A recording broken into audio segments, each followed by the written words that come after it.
Loved by few, hated by many, respected by everyone. U.S. Entertainment, Black Wall Street, Money Gang and Random Track. One time for my niggas getting cream. One time. Two times for the ladies and the queens. Two times. Three times for the niggas down the ride. Throw your motherfucking hands in the sky if you certified. One time for my niggas getting cream. One time. Two times for the ladies and the queens. Two times. Three times for my niggas down the ride. Throw your motherfucking hands in the sky if you certified. I got the lame niggas scared of me. They steer clear of me. Few real niggas that's left is right here with me. I don't lie, don't play truth or dare with me. Cats they compare to me. Bear with me, this shit funny. I get money and keep it G. Add all these niggas together, they don't equal me. They don't even be who they say they is. I'm a grown ass man, I don't play with kids. I don't cyber thug, I don't beef on Twitter. I'm a certified thug, I pull heat on niggas. Man, I put hands and feet on niggas. That's the type of shit them us boys be on, nigga. We on, nigga. Black wall, that's all game gotta say. I come, it's like a back call. They say I'm blackballed, suck my black balls. I know you tired, these frontin' niggas, I'm back, y'all.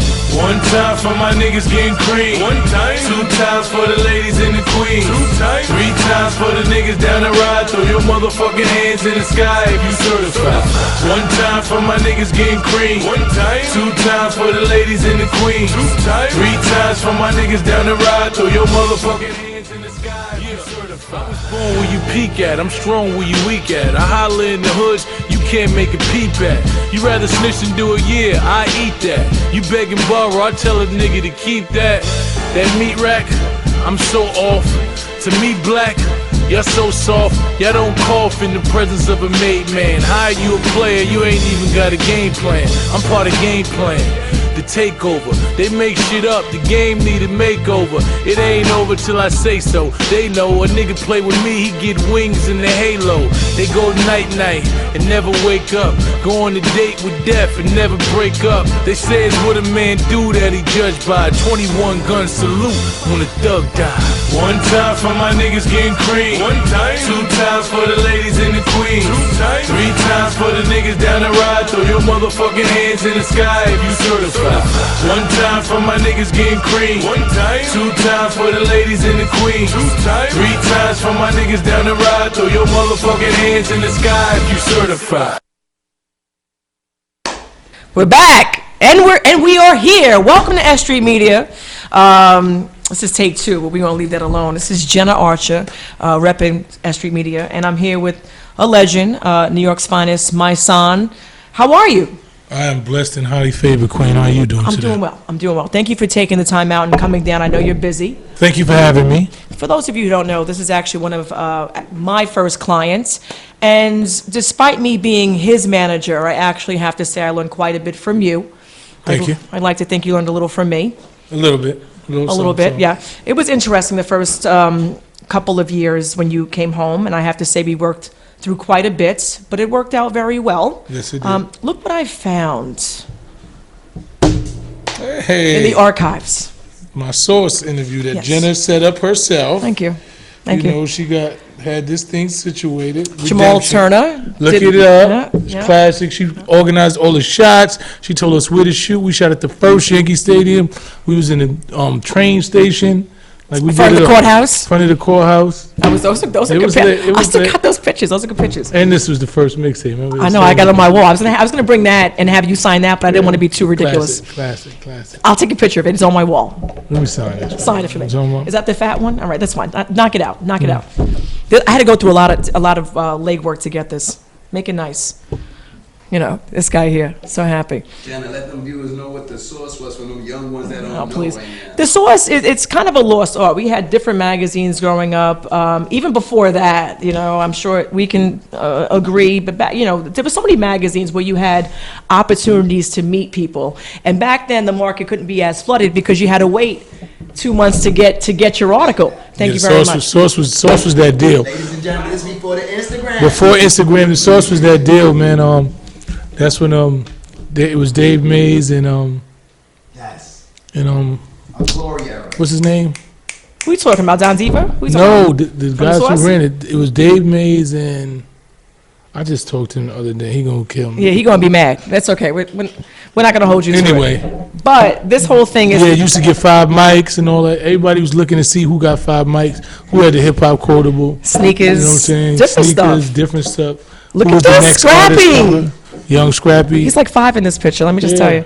But this is the type of stuff that I miss because you did have to wait to be presented, and you also had to be vetted.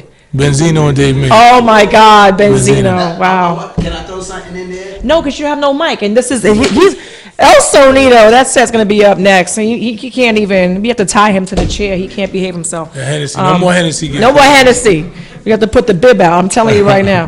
All right, so we could be here all day. Actually, I have been here all day, but let's get back to mice. You know, Black Lives Matter is something that has been a movement that we've seen the last 2 or 3 years. I appreciate it and all the effort you've put into that.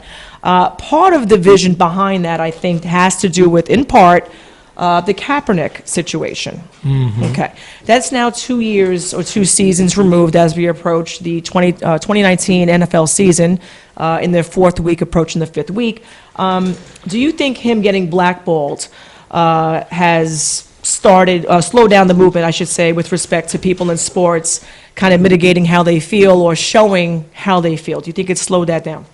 I mean, well, like I said, you know, off camera we were talking. I think there's a 2 ways you can look at it.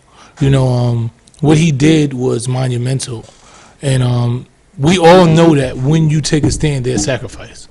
You know, and I believe he realized that there was going to be sacrifice for it. So when he took that stand, I don't think he thought it was going to be easy.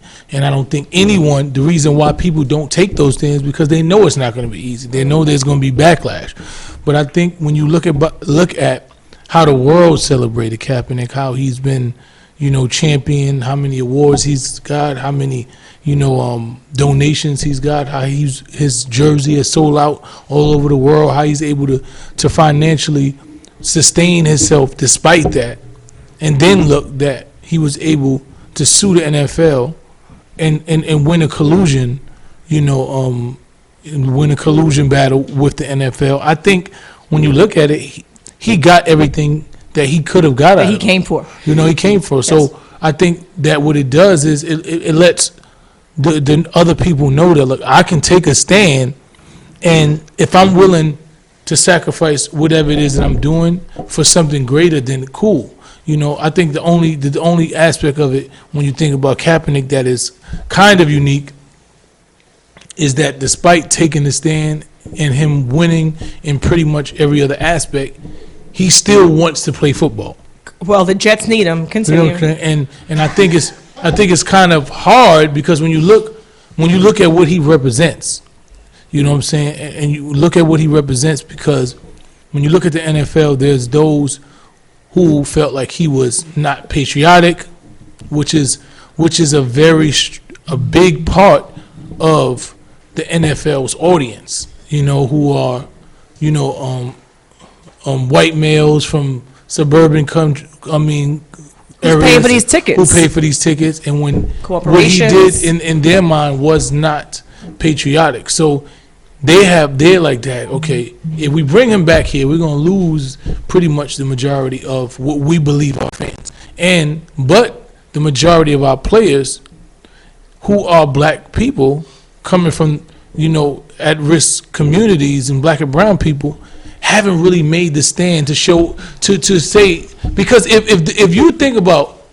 the players in the NFL, if they would have stood with Kaepernick, if just the black players alone, not even the white, if the black players would have been like, nah, we're not gonna let you do this, there can't be a football league. That's what, and this is okay. So we were chatting behind the scenes, and that's what it comes down to, okay? So before black people were allowed to play with white folks, they had a separate league, okay? And they made a big deal because Jackie Robinson wanted to play baseball in a predominantly, well, an all-white league. Now, that means there's a whole quote-unquote colored league that's probably doing pretty well, because how do they find Jackie? Now, why does that make a big difference to me? Why are we having black people play in an arena where white folks are the ones who are the fans paying for the tickets. They're the ones at the concession stands. They're the ones who are in the big booths or the skybox situations. They're the owners of the teams. They're the corporations of companies who don't deal with us. And here we are. We're happy to go to 1 or 2 games a year. Maybe you can take your kids to a Knicks game or something, whatever you can work in your budget. That's not the norm. I have friends who are white who have season tickets to the game, the U.S. Open. The U.S. Open, one of my clients said, you know, Jay, we're not going to do the U.S. Open this year. Normally my boss goes and whatever. And I said, okay, so let him know. She goes, you tell Mark that they raised the prices by $40,000. They raised the prices for the U.S. Open boxes. They raised it, not the cost. The price of these boxes is incredible because of the arena is so small. This is not MSG. Wow. It's like maybe a tenth of MSG. I know this firsthand. So it's like when I get there, I'm like, okay, Alicia, I'll call you. Well, I guess we won't be going to the Open this year. And then you look at who's on the bill. What are we doing here? So how and it's such a crazy thing to even think about. But when you look at Ice Cube doing the 3x3 or whatever he calls it in the garden. 3-on-3, yeah. Thank you. That's something. The big three. Thank you. Okay, thank you, Mice. That's something I like to see more of because I think he's on the right track. I also think that if all we need is a him, a Michael Jordan, who's MIA, and Oprah, a Spike, people who have money and affluence to come in and say, we're going to start, since we're having this race war, let's have a race war. See, but the thing is this. It has to be strategic. I'm listening. Because Step one. The strategic thing about what Ice Cube did, he didn't make it. Even though it was a black man owning something, He didn't make it exclusive. He didn't know. It's not so much that he didn't make it exclusive. He just didn't say, well, we're going to do some shit for our own people. He went out there and said, oh, these are basketball players that you all love, that play in the league, and they might have been a little too older, and they lost a step, and they can't run a full court, but you still want to see him play 3-on-3. So he gave opportunities to the majority of those people who happen to be black people, but he didn't make you believe that it was all black in a world that's in a country that's dominated by white people. See what happens? I agree and I disagree because I really feel like he's testing the waters. But he is, but Right. it never was stated. See what happens is It can't be stated because they're going to shut him down. exactly, and that's what the problem is with us creating our own NFL with that under that premise. Because if you look at it, we only make up 15% of the population, right? Go So ahead. if you think about the 15% of the population, we can do well, but the NFL, which I found out, makes about damn near $10 billion a year. Light. And Light. that's just the regular. They make $10 billion a season. And they only, 1 second, they only play what, 16, is it, because between the playoffs and 16 everything, let's games, go yeah. 16, right, plus your playoffs and. They play for about 6 months, 5 or 6 In case you months. don't know, for all these rappers who call me, they want to know how they can perform at Summer Jam, do me a favor, kill yourself. People pay to perform at Summer Jam, They do. okay? So if you don't understand how this works, it's because you're on a It's either you platform. pay to perform at Summer Jam, Or you don't- or they need you. So sell tickets. So they sell tickets, so you don't get paid to perform at Summer Jam. Thank you. Thank you Summer for Jam saying is- it. Okay. What it is, Not me. they trade off spots on your radio station to make sure that you play the certain. So there's a bartering system. The Summer Jam does not pay the artists that perform for the most part. Thank you, guys, so stay on my DM. Also, you get a website before you ask me how to perform at Summer Jam. Oh, back to you, Mice. So yeah, but when you think about the NFL and the challenges of starting it only is very hard because it's already unless it's done by somebody who they deem is impartial. Like if Michael Jordan said, "Yo, I want to start my own league," just because I want to start my own league. Well, Michael's also paying for jails. Give me But somebody else. I Give me don't know. somebody They're else. saying he's not. So they're saying There's a that's couple of another Michael Jordan. Jordans. I need proof because Michael is on my list right now. I'm a little upset with him. Yeah, so but I'm saying if Oprah and all these people and Tyler Perry and all them put their money together and say, look, we're going to create a league and we just want to create a league that we own. It's not about what black or white. If you want to be white and you want to That's play, right. cool. And That's all. You don't, it ain't just black people here. You could come play. But the bottom line is, it's just like HBCUs. It's only black people there. And that's where, when you talk about black sports, even though the HBCU is big for us, when you look at Yeah. the amount of support that the white colleges get. They don't say they white colleges. They're just predominantly white people who have 10 black people there. And they pretty much have 80% of the population. So when you sit there and you think about the comparison and you think about the strategy that has to be used to compete with that, it has to be just based on players. It has to be based on us starting our own thing with the best talent in the world. If you happen to be white, if you happen to be black, and unfortunately for us, we have the most talented players when it comes to sport. On anything. Exactly. Athletics, entertainment on exactly. the whole. So if we market it that way, it won't exclude people to feel like I'm not black, so I don't want to support that, or I'm not going to support that. So I think it has to be strategically done, because we don't want to say, you're white people, you can't be here. But no, what we want to do is control our own destiny and be in control of it. And if you're good enough to play in the league, come and play in the league. But it's something that's owned by us. It shouldn't be. Do you hear my saying it? It shouldn't be this freaking hard, okay? So there's so many people, if we don't go to the basketball and football games, if we're not working at their concession stands and bringing the drinks down the aisle, if we're not doing the valet for parking and this, they're not going to be happy. All right. It's just like, Let's get back to strategy and Jay-Z. I can't, because it blows my mind, the fact that we understand, we run the show. To believe something that's not true. I'm sweating this sweatshirt. There's conditioning. It's like when you look at police brutality, and you look at there was a thing on today where the artist, the baby, his security guard punched a black woman in the face, knocked her out, right? When you look at that situation, if that same security guard with the same artist had been in an all-white establishment with white boys just jumping around, he would have treated that situation differently. Because innately, we've been taught that we have to deal with white people differently. They're more fragile, that they're more calm, that we expect. We come around our own people and we have a different level of anger and frustration. So that is the way that we deal with us in general. We don't have the same value for our own people that we have for white people. And that's just what it is. We automatically see as, hey, we're going to a white school because this is the white school that's better, and we're going here. When they said this, when Stephen A. Smith, I think, who else was it? It was, I forgot. On the set? They were talking about, why don't we go to HBCUs?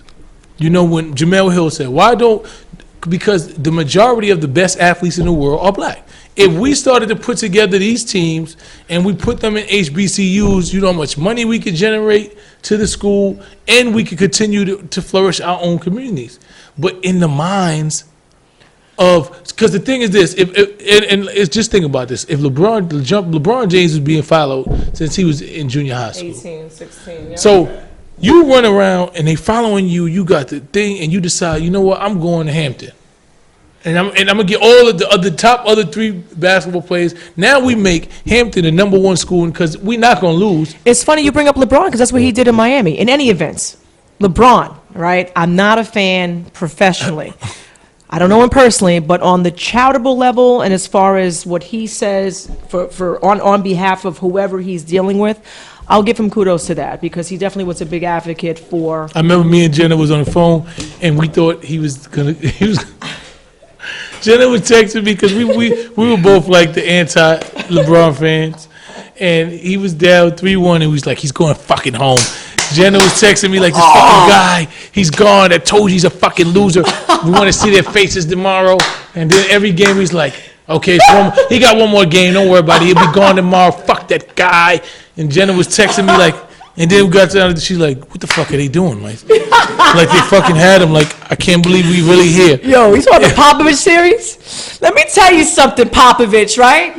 I hope you're listening. I'm going to send this to you, right? There was no reason that Tony Parker and freaking, Tim Duncan is on the bench in the fourth quarter. What you waiting for, the fifth? Tight. I was furious. Yo. Then you got Robert Horry coming out of left field shooting 3-pointers. I'm like, I thought he'd been retired. It's like Ray Allen coming out. What are we doing? It was a hot that shouldn't have been a championship. Popovich, man. That's That series, She he was messed so up, and he good. knew it because he didn't want to come talk on the post game. And you know, Popovich does not like to talk when he's wrong. I'm very up. How do you remember that? That was Yo, that was because a he was hot texting mess. me every day, like, yes, we got these. We get him. We get rid of him. He's gone. And I was like, yes. And then we just our yeses got a little lower, and then it was like, damn. over. Then We're it was done. sad faces, and we was like, what the fuck? I have you for like 2 more minutes. Our Yanks are looking pretty good. I know that's basically your backyard. I have a couple of good stories I can't tell on the air. I'll tell them to Mice when we're behind stage because I can get in a lot of trouble. But we have a couple of good stories. Classic. A taste. I'll get, when he punches me across the stage, then I understand why.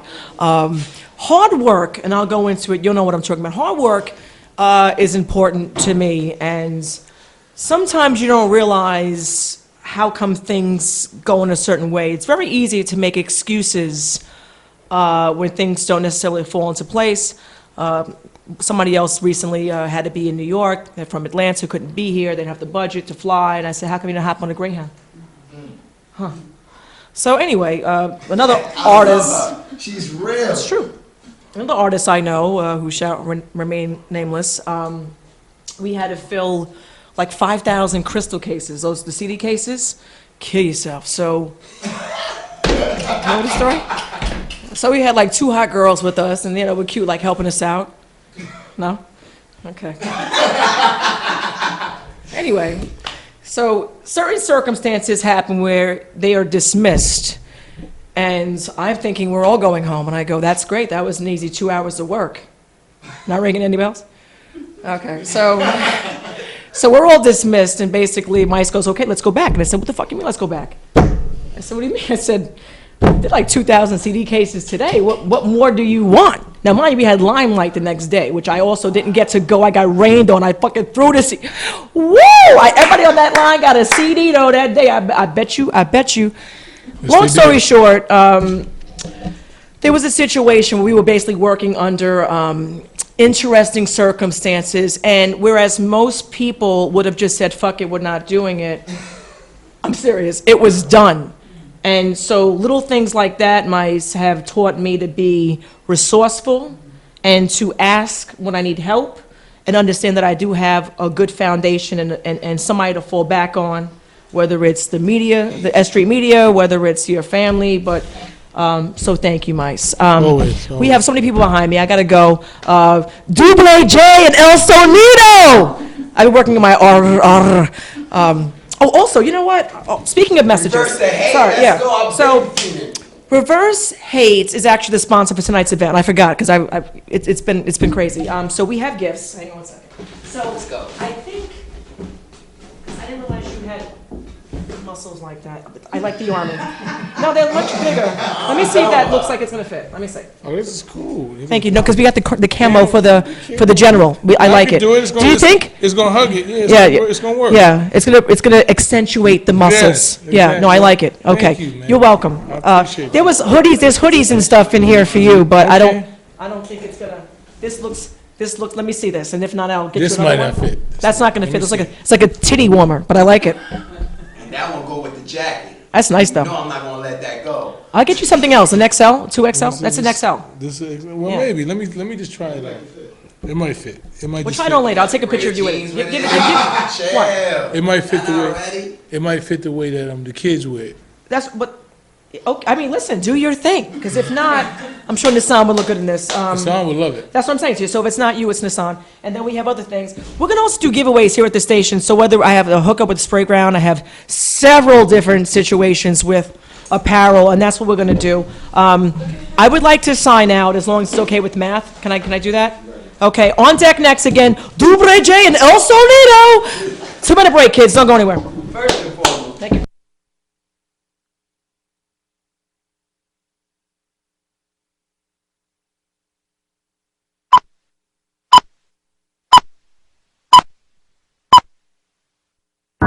Hip hop is alive. Y'all niggas done woke the beast.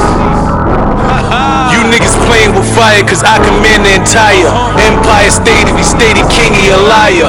Although I admire the confidence you've acquired, but put a nigga up against mice, it's quiet. But thank you, now I'm inspired to put you niggas in graves, engraved in your tombstone. You niggas is just waves, I am an ocean. My motion is controlling like most of the East Coastin'. Nigga want bread, I told him you need toasting. Sometimes negative bring positive results, and I'm melting all you niggas like wax on this wax. Most of these rappers is whack, and that's facts. Asking niggas in the max till they listen to y'all fiction. Painting pictures of life is my jurisdiction. Jewish, Christians, Baptists, Muslims, scholars, hippies, trappers, hoodlums. I bond with any being believing in authenticity. This money shit these rappers be screaming don't mean shit to me. Before you think of fucking with me, know the history. I've been the truth since 9-8. They mention me instantly when they speaking or seeking the real lyrically. I kill on you niggas. I'm speaking for real, seriously. Game, tell your homie he controlling the West, but this NY shit is on me. Show some respect. I know you don't just expect to get crowned in my town after all the fucking years I've been putting it down. While you was riding around high in your mom's minivan, I was driving around with hammers, riding for my city fam. Before it was Fitty fam, it was Mysonne, Lefty. Rap motherfuckers would all love to forget me. 50 grams of the Whitney, 100 pounds of the sticky. All my boys in the hood, but I ain't trying to be Ricky. I'm dope boy with a flow boy, so you know boy, I'm a grown ass man. You ain't playing with no boy, you ain't playing with no toy. I'm a ticking time bomb. Heard the shit he spitting and click like it's time, son. Yeah, this is shit that I'm on. You internet niggas gon' need to click and sign on. This rhyme gon' have niggas saying I'm sick and my mind gone. Fish you nigga, that's getting his grind on. I'm Biggie, Jay-Z, and Nas. They gon' say I'm crazy, but Biggie gave me these bars. The shit these niggas say it be okay, but they frauds. They get constellation prizes, but niggas ain't even stars. Fuck the cars niggas drive. The bars I provide got niggas hype, banging on them bars trapped inside. You a good kid in the mad city, I'm a bad kid in the bad city. I've been getting in niggas' ass Diddy. Pause. Now I'm back up on my bullshit. Hoodie on, Scully on, black wool shit. Made no murder, Pat French, Votto, all of my niggas, but they know just like I know. I'm certified, and I am lyrically a crime. So like Jay-Z said, in New York City is mine. If I named you, I respect you. If I don't, then forget you. I respect the niggas you got that protect you. Motherfuckers must have forgot that I am special to the streets and to the art of hip-hop. I am essential. Tell whoever sent you, you niggas is all fired. Terminated, services no longer required. Nervous shit that you lame just spitting, done inspired. I pray a nigga say my name, let him try it. I quiet a nigga riot, I put a nigga on diets. I'm an underdog, it's Davey against Goliath. Maybe they could deny it if I just wasn't so different. If I was spitting lame shit, all the others was spitting. I do a nigga filthy, freestyle or written. Look, I cook a nigga in every pot in my kitchen, put him out of commission. Finally got him to listen to my gospel. I'm an impossible mission. I promised all my niggas when I got out of prison, I bring the city back. Now the statue is risen.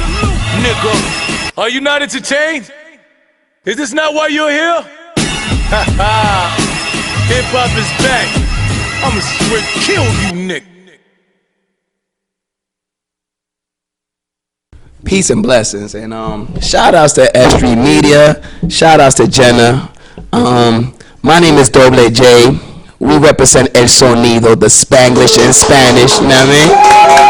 Afro-Latino movement. First and foremost, I got a peace to the gods because, you know what I mean, I can't believe I'm with the God right now, Mysonne, the General. Another round of applause, please. Just to touch up and, you know, tickle the topic, have you ever been interviewed by a fully Spanish guy? I don't even know. I've been interviewed by so many people. I've never asked, so you know, their ethnicity. So I don't know. I'm almost positive I had to be. Can I fuck you up real quick? Okay. Mi gente, señores de la gente de sonido, estamos aquí sonando diferente. Yo quiero que se entunen y que lleguen bien y pay attention. Dale a IG, dale a Mysonne, New York General. Yo quiero que ustedes se enteren quién es este activist. Yo quiero que ustedes entiendan quién es este rapero, tremendo rapero de los Nueva York y un representante para la gente de las dos razas, negro y hispano. Quiero que se estén pendientes. Gracias, mi gente. Okay. Talk that shit. Do your thing, King. First and foremost, I want to say thank you for coming through, showing us love. I want to say thank you for having me, man. Like, these are the moments that are most important to me. Like I do a lot of things, but dealing with the grassroots, you know, the organizations that are in our communities, you know what I'm saying? Not the big names, but you know that they really care and they doing something that's genuine is more important for me than all of the major, and not saying that I don't love, because a lot of the major radio stations that I do, you know, I have relationships with them, and I respect them, and having those open door policies to where I'm able to walk into these buildings and talk about things that matter are important to me. But I'm just saying, I understand what it is that you do here. You know what I'm saying? And I respect it because it's done for passion. It ain't like, yeah, we making a bunch of money. It's really the passion. And you know, and anytime I can lend my voice, my platform to elevate what you're doing and put something into the universe that's going to help us, you know, I'm blessed and highly favored to be able to do that. That means a lot to me. And the reason why that means a lot to me, see, for instance, boom, you got a whole demographic area which Hispanics, like we were speaking offline earlier, specifically tri-state area, northeast, you know, where the unity is only there between brown and black when necessary.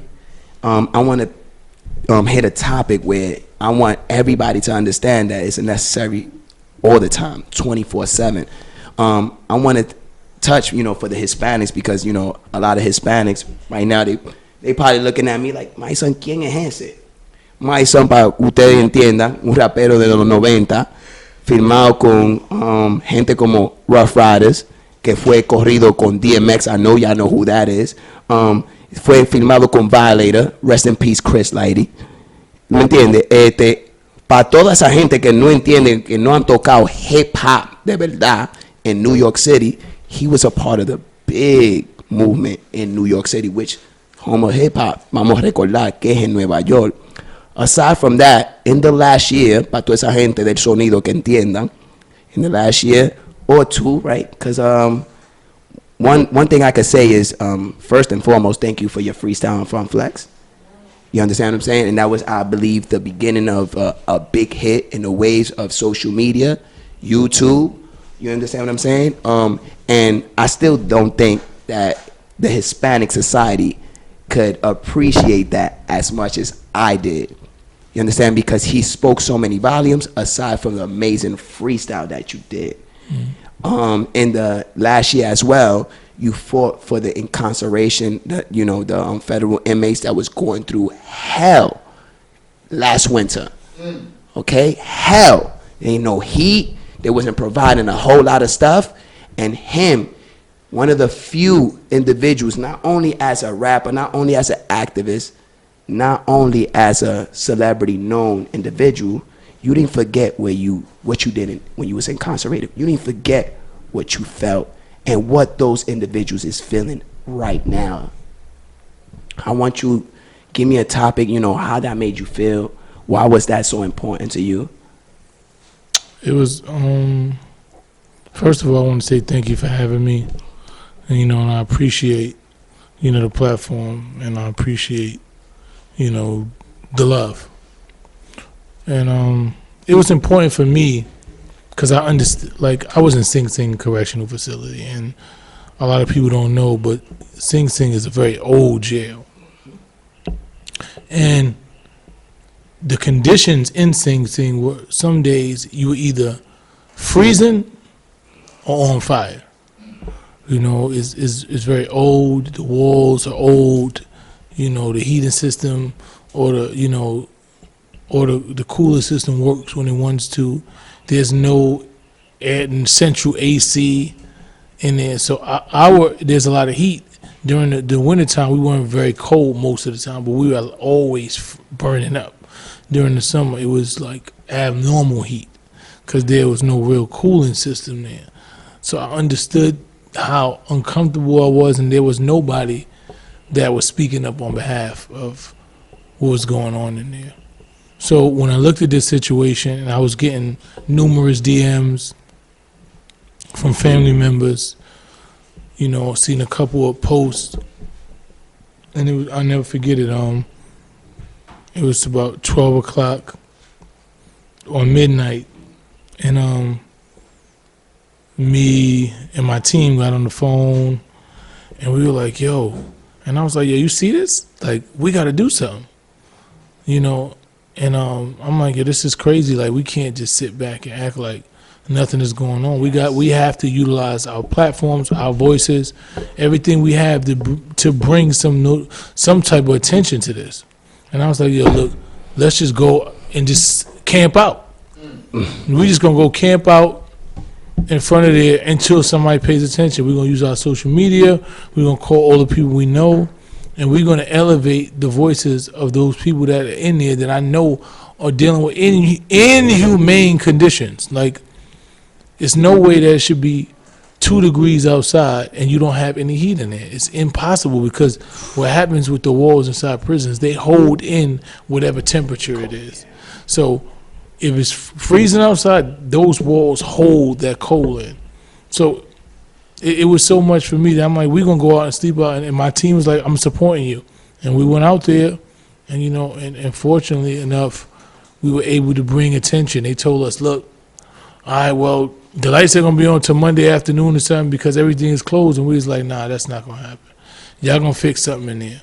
And by Sunday night, it was on. So a whole day that they would have been 24 extra hours that they had already anticipated being in there, we was like, nah. You know, we had every elected official come down there, walking through the door, seeing what's going on. We had thousands of people outside protesting with us. So it was something. When you do this work and you actually see and you get wins, you know, when you're fighting on behalf of our people and marginalized and black and brown communities, and you actually see us get wins, it motivates you to keep going.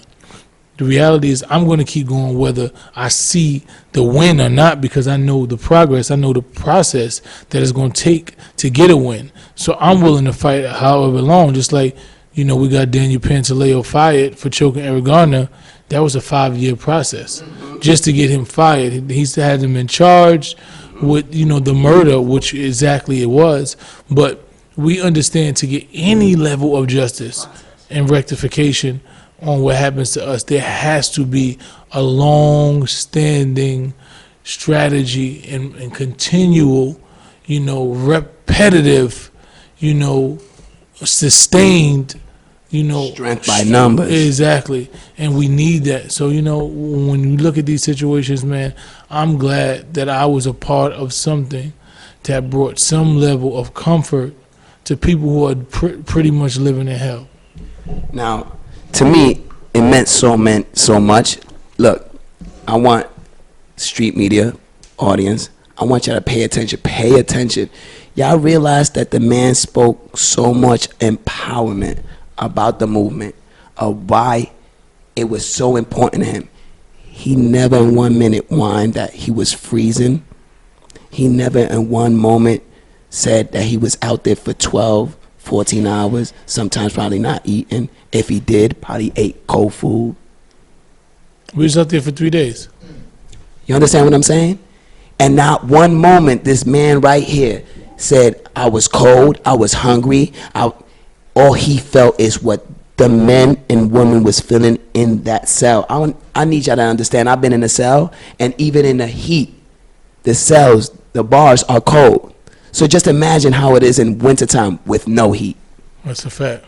You understand what I'm saying? The toilets are made by aluminum, so they are grabbed by cold. Anything that's metal, anything, it's going to attract cold. It's like a basement in the summertime. It's always going to be cool. So imagine in the wintertime, it's freezing. And now one moment, he understood that he had a warm heart. I need to, that's another one. Because that meant so much to me. You understand what I'm saying? Just what you said bottoms. Your voice was for millions of incarcerated that was screaming out through windows and nobody wanted to hear them. That's a fact. There was only 2 celebrities there. So I want y'all to understand that they didn't do this for fame. They didn't do this for followers. They didn't do this to repost. They did this because this was right for the black and the brown community. You understand what I'm saying? Like, it means so much to me. To you could have done that, you know, or just send your team. you knew that there was something else that needed to be done. You understand what I'm saying? And please let the S.STREET media know how quick and what did you guys change in that weekend? Well, in that weekend, within 2 days, we were able to get every elected official in pretty much New York to come down there, walk through those cell blocks, assess the situation, talk to prisoners who were in there giving their grievances, take down names. You know, they were being denied visits. They weren't being fed. Some of them were being abused because they were angry about the conditions, so they were protesting.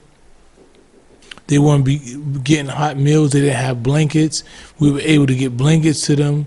We were able to set up communication within hours of them to have visits with their family members who hadn't seen them for 2 and 3 days.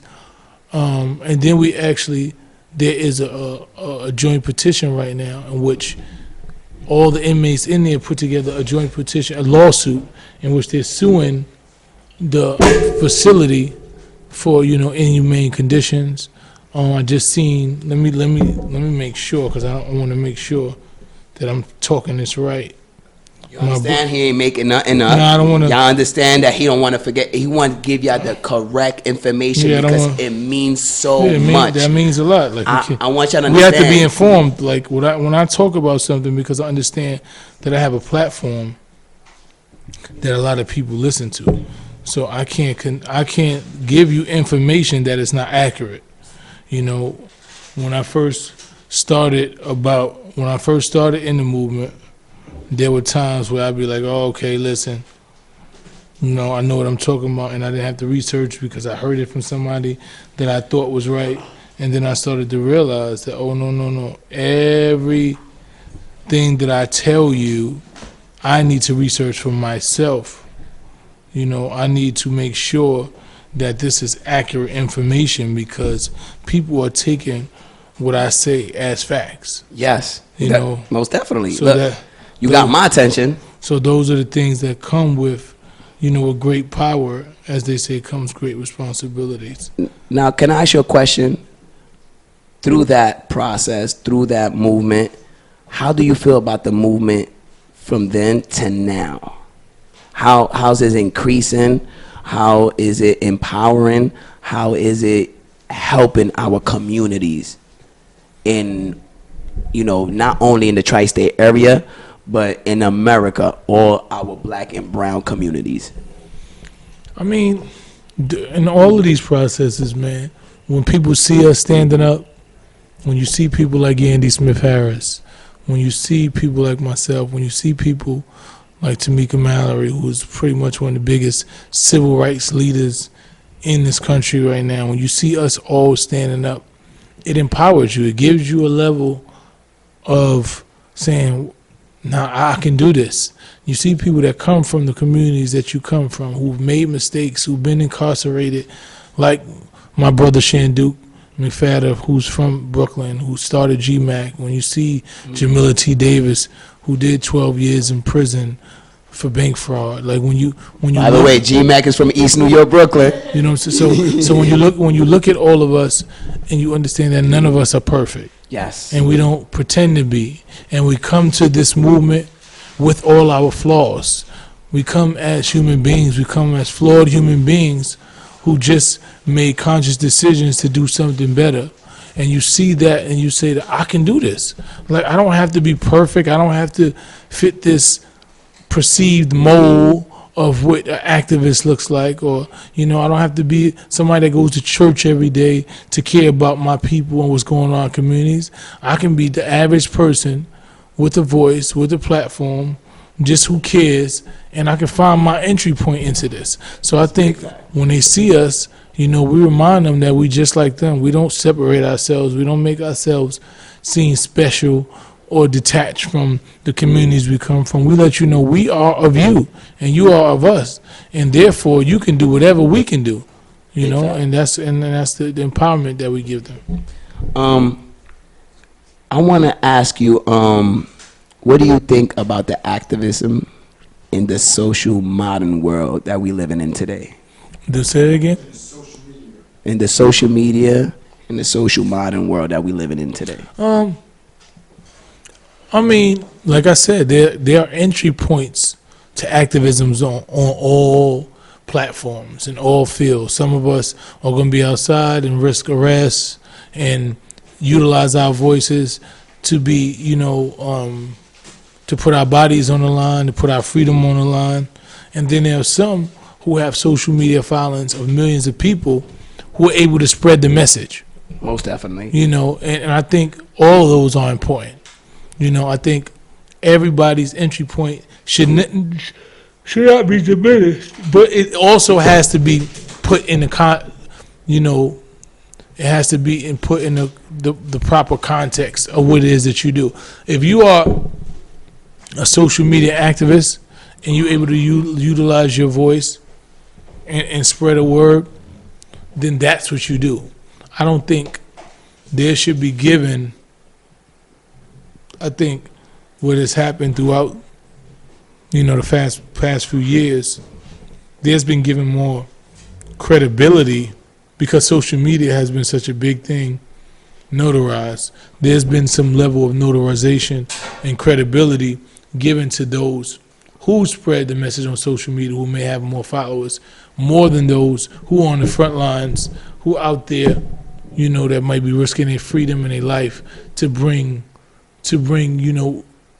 notoriety and vision to those issues. So I think, and what happens a lot of times, people play those people against each other, and I think we have to be smart enough to understand. One thing that I liked what you said earlier, sorry for the audience that they didn't realize because we was off camera on that one. What you said earlier, and when you said activism and being an activist, doesn't mean necessarily that you have to change who you are, because we were speaking about, some certain individuals do good for our communities, which is a movement of activism, but at the same time they don't consider themselves as activists because they have so many ties with the streets, with the street movement, and certain things that certain people in activism or religion would not accept. And the reason why I want you to touch up on that and tell me more about that is because it's a good example. I feel like certain people need some of that education because they think that they can't really build for their community, help their community, because they think it's a religion situation. So from my point of view that's why I started to really get involved in the movement. I've worked alongside a lot of great leaders. Harry Belafonte, one of my mentors, the Honorable Minister Louis Farrakhan, or another one of my mentors. Oof. By the way, I got to throw in 2015, I definitely was in the meeting, Farrakhan on 125th Street. Mm-hmm. Oh, man, it was amazing because it was nothing but a meeting of leadership. Mm-hmm. And to be in that same group, it showed me not only am I seeking, following, and in the group that I need to, because we got to feed from our energy to give our energy, I believe. Right. And thanks to Mach 7 Muslims in East New York, shout out to Brother Paul. I was there with Conscience. I was there in front of Africa Bambaataa. I was there next to Peter Guns. It was amazing, and the word that Farrakhan gave was amazing. Tell me, put us on. How did that make you feel? What was the difference from then to now? Listen to me. When you're in the room with the level of consciousness and brilliance, that Farrakhan and the way that he not only understands life, but the way he's able to relate it, and what he instilled in me was, I don't need you to be like me. I don't need you to put on a suit. I don't need you to sound like Farrakhan, because Farrakhan is Farrakhan. Yes. I need you to be exactly who you are. I need you to utilize your message to reach the people that I can't reach. Because either I don't come to them in a way that they love me and they respect, but I need you to take my message and put it in a form that reaches them. And you know, and when I thought about that, I said, damn, that's what my job is here. You know, my job is to be a conduit of this streets, from the political and from the conscious community to the streets, because they can identify with me. I come from what you come from. I've been through what you've been through. I've done what you do. I identify with the same principles and morality that once was applied to criminality, but now I just apply it to life. And a lot of people don't understand that when you deal with integrity and principles, they don't change because of the profession you have. And criminality, they've identified the no snitching and principles and integrity with criminality, and that's not what it's about. It's about the integrity of a man. If I make an action, a conscious action to do something that I know is illegal, I'm willing to deal with the consequences. I'm not going to utilize telling on you and tell what you've done that was illegal when I'm doing something just as illegal to benefit me, because I don't want to deal with my own consequences. That is weakness, ladies and gentlemen. That is weakness to me, and nobody can change my mindset of that. So I'm able to identify with the street mentality and understand that if once we take those people who have high integrity from the streets, we can utilize them in any aspect of the world, because that's where I come from.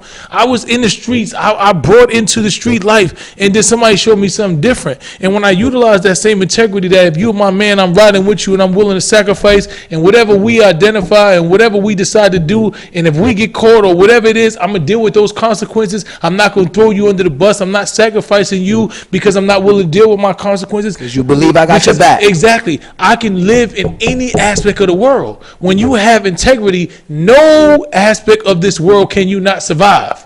And that's what I learned from the streets. I don't care whether you're in boardrooms. The reason why Jay-Z and all these people, things that you cannot learn in the education system. Exactly. The reason why Jay-Z and all these people are able to walk in boardrooms with people that don't look like them, to come from, they have identified a level of integrity that are in those men that they need to be able to identify with. They can say, look, these people feel like honorable people to me.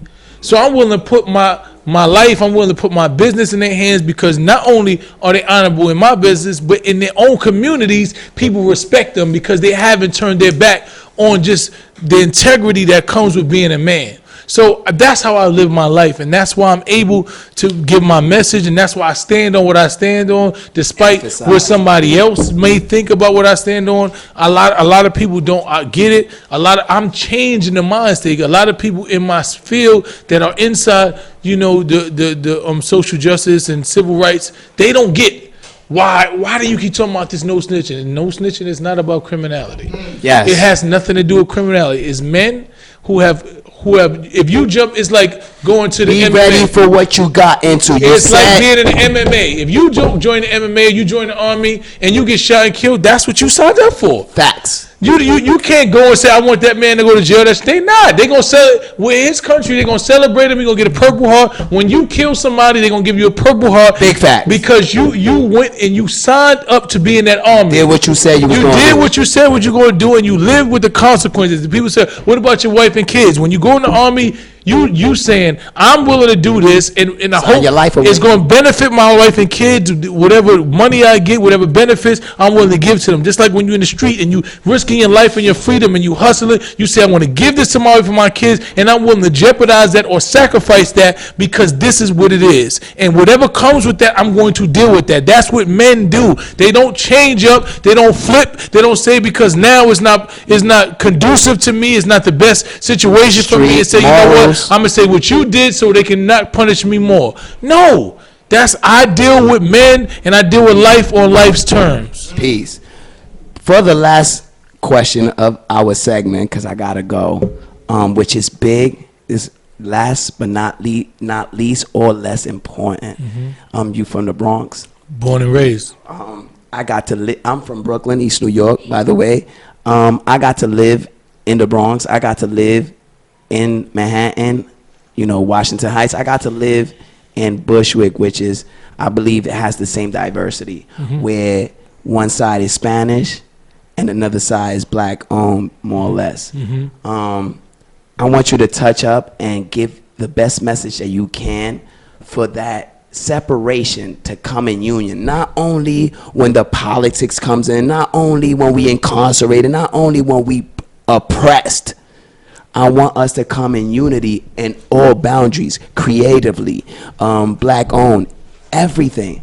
And you being a citizen, born and raised from Bronx, and being a black American, you know, the Bronx is considered the Puerto Rican borough. Mm-hmm. I want you to tell us, why did you find the separation, and why you feel like it should be a union, and where is the union, and where is the common grounds? Well, growing up in the Bronx, my next door neighbors was Hispanic. I had a Dominican, a Puerto Rican. 2 Dominicans and Puerto Ricans live right next door to me. My best friend was a Puerto Rican, and I had a black best friend too. So at first in the 80s, it was when you started to see a lot of the Hispanics migrate to the Bronx, and that's when it became prevalent. And at first there was this real division and dissension, and there's still sort of it, but we realized that our struggles were similar. We didn't have any different struggles. We both were all living in poverty, trying to figure it out.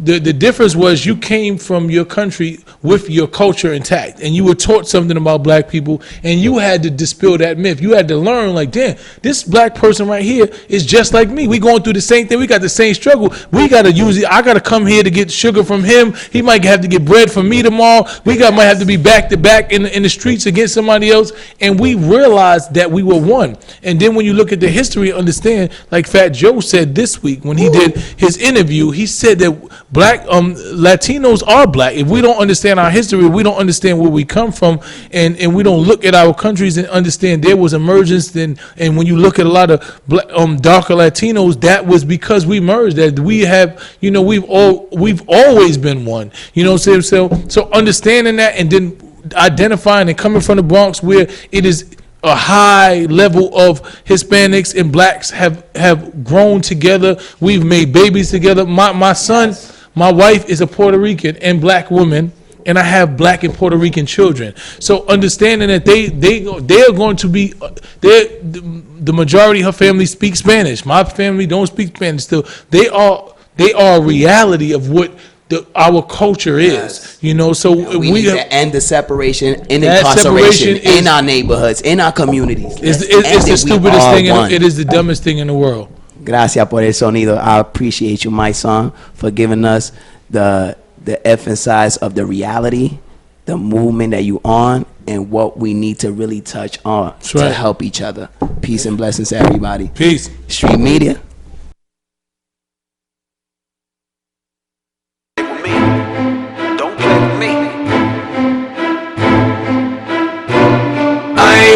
Disrespect, so watch what you say to me. Every day I keep it real, no, I ain't with the make-believe. If you know you faking, maybe you should stay away from me, cause I ain't with the game, so please don't play with me. Don't play with me. Don't play with me. I ain't with the games and all the fakers, so don't play.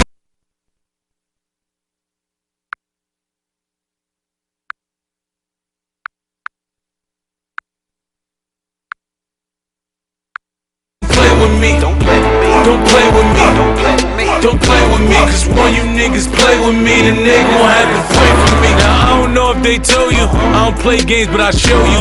You act up if you want to, and I'm on you. I done warned you, I'm royal, I'm loyal. If you real, then I saw you. Cause real recognize real, that's all I know, so I done got spoiled. So before you come around me, talking all of that fake stuff, them tall tales, that clown shit with that red nose and that makeup, just know you disrespect me or play me, I'm so thorough. It's a consequence, I don't tolerate no disrespect on no levels. I ride through your whole borough, your whole state, I don't fake. You niggas bleed like me, so all that rep shit don't hold weight.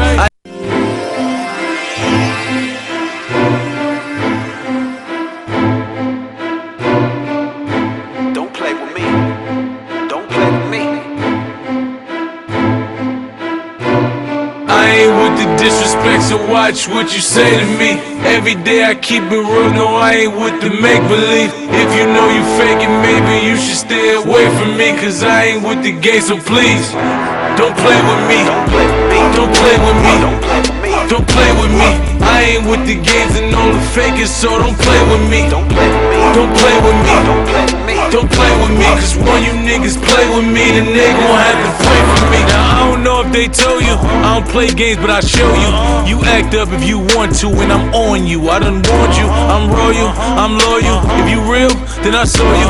Cause real recognize real, that's all I know, so I done got spoiled. So before you come around me, talking all of that fake stuff, them toe tales, that clown shit with that red nose and that makeup, just know you disrespect me or play me, I'm so thorough. It's a consequence, I don't tolerate no disrespect on no levels. I ride through your whole barrel, your whole state, I don't fake. You niggas bleed like me, so all that rep shit don't hold weight. I don't wait when that beef start, I pray, let that heat spark. See, dum-dums get dum-dums, but me, I'm street smart. I ain't with the disrespect, so watch what you say to me.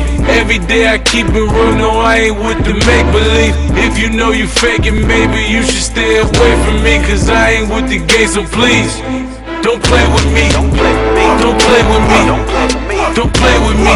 I ain't with the games and all the fakers, so don't play with me. Don't play with me. Don't play with me. Don't play with me. Don't play with me, cause when you niggas play with me, then they gon' have to pray for me. I don't give a fuck where he from, who he running with, who he going get, who his brother, who his cousin is. Ain't there nigga gon' play me, salute me, or shoot me. Or I be riding round strapped all day in that hoopty. If you see a real nigga, you act like it, give daps like it. I'm certified, that's facts. I live like it, they rap like it, I grind like it, I trap like it, I stay chasing them racks like it. Niggas thought I was done, got up and I came back like it. Ain't Goldie, but I act like it. I don't play with these hoes, I don't mind getting us something to eat, but I don't pay for no clothes. You niggas fucking the game up, got chicks talking about pay to beat. Pay who? To do what? Bitch, don't play with me. Don't play with me. Don't play with me. Don't play with me. Don't play with me. I ain't with the games and all the fakers, so don't play with me. Don't play with me. Don't play with me. Don't play with me. Don't play with me, cause when you niggas play with me, then they gon' have to pray for me. Don't play with me. Don't play with me. Don't play with me. Don't play with me. I ain't with the games and all the fakers, so don't play with me. Don't play with me. Don't play with me. Don't play with me. Don't play with me, cause when you niggas play with me, then they gon' have to pray for me. Don't play with me. Don't play with me. Alright. We got that champagne for the pain? Yes. I don't heard nothing. I'm gonna need that bottle. But it's cool. Just let me know if you want to refill.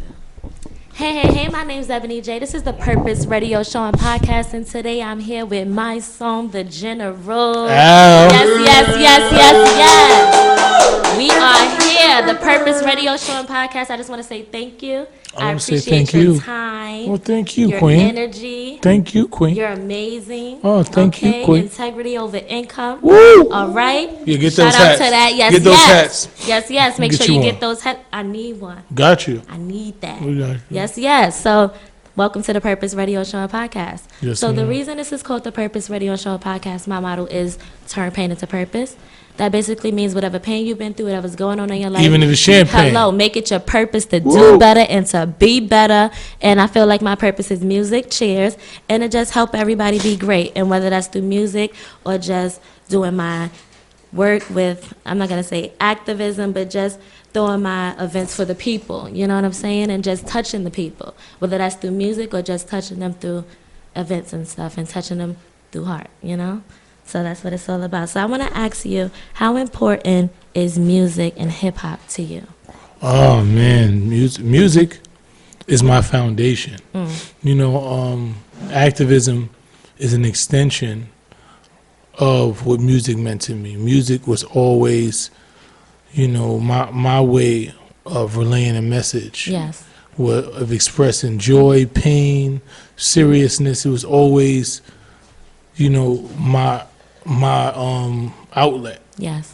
And when I got into the movement, I think me understanding my purpose in the movement was through music. Hello. You know, I said, I don't think my voice will be accepted as much as a lot of the activists because I'm not respected in just talking or doing certain things. Right. But I have a platform in music that people pay attention to me. Yes. you know. And I said, you know what, I'm going to utilize my platform until I'm become well versed in the other areas of activism.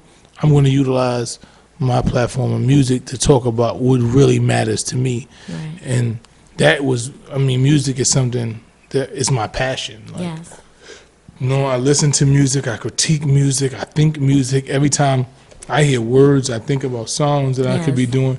That's just how my mind computes. My whole being computes everything musically. Yeah. You know, whether I actually do it or not, but I always think about, oh, that'd be a dope song. Somebody just says a telling my word, I'd be friend. like, oh, you know what you just said? That's a whole idea for Yeah. a song. So that's just how my mind has always been trained to think. So music is probably the foundation of who my son is. Yes, yes, yes. And I was going to ask you what's your purpose, but that basically just goes into your purpose, just to touch the people through music, to touch the people through your words, because through your music, you're speaking real stuff, you know, you're speaking real shit, and it's real, and people feel it through your music. I want to go into your Funk Flex freestyle. It was amazing. You killed Thank both you. of those shits, Well, you know? thank you, It was Queen. fucking amazing, you know? It was real shit. One thing that you said was your father died and your mother tried to turn you to a man, but you ain't feel she was qualified. And I was like, damn, that's some real shit. Like that touched me. Like that hit for me. I was like, hold up, rewind that shit. What did he just say? You know, I'm like, did you hear that shit? You know what I'm saying? Because for me, like, I could definitely relate to it. Like, both of my parents passed away, and I didn't feel as though my aunt was qualified to take care of me, you know? She was on drugs. She didn't have her life together. She wasn't the example of who I wanted to be in a woman. So I didn't feel that she was qualified to do that. So I basically took everything that she did and I flipped it. And I said, this is everything that I don't want to become. This is everything that I don't want to be. This is everything that I don't want to do. I'm going to do the opposite of that. And also, another reason why it related to me is because I also said that I wanted my firstborn to be like a son, but then I also had that thing in the back of my head, like a woman can't raise a man. You know, you always hear that phrase, like a woman can't raise a man. So I'm like, I know I would definitely will have a positive male figure, a father figure in my That's son's life. it's You know very what I'm saying? important. You know, I think about, you know, there's this narrative that we don't need men. You know, somehow that's got pushed into our communities, Yeah. and it's been done purposely. You know, it's been done purposely to divide us and keep us Yes. separated. When you look at, you know, I've been very vocal about a lot of violence that's happening against black women, and it's Yes. because of the vision. Okay. It's because we don't identify ourselves on a certain level at this point that we are able to look and say, I can hit a woman that looks like me, that birthed my generation, Right. that birthed my culture, and just feel like it's nothing. Right. You know, so It's when acceptable. it's acceptable. So when we start dehumanizing ourselves, and what happens is when we do that, Right. you know, what we do is, I understand why women stop saying that they have faith in men, because all of it is a cycle. It's you know a- what I'm it's saying? a cycle. It's a cycle. It is a repetitive cycle that we know as black people we haven't come to terms with as of yet. But you know, I want to say that, not saying that a woman can't raise a man, because women are the mother. Hello, I believe that. But the reality is, strong. there are certain aspects of manhood that women can't teach a man. Right. Not saying you can't raise a man.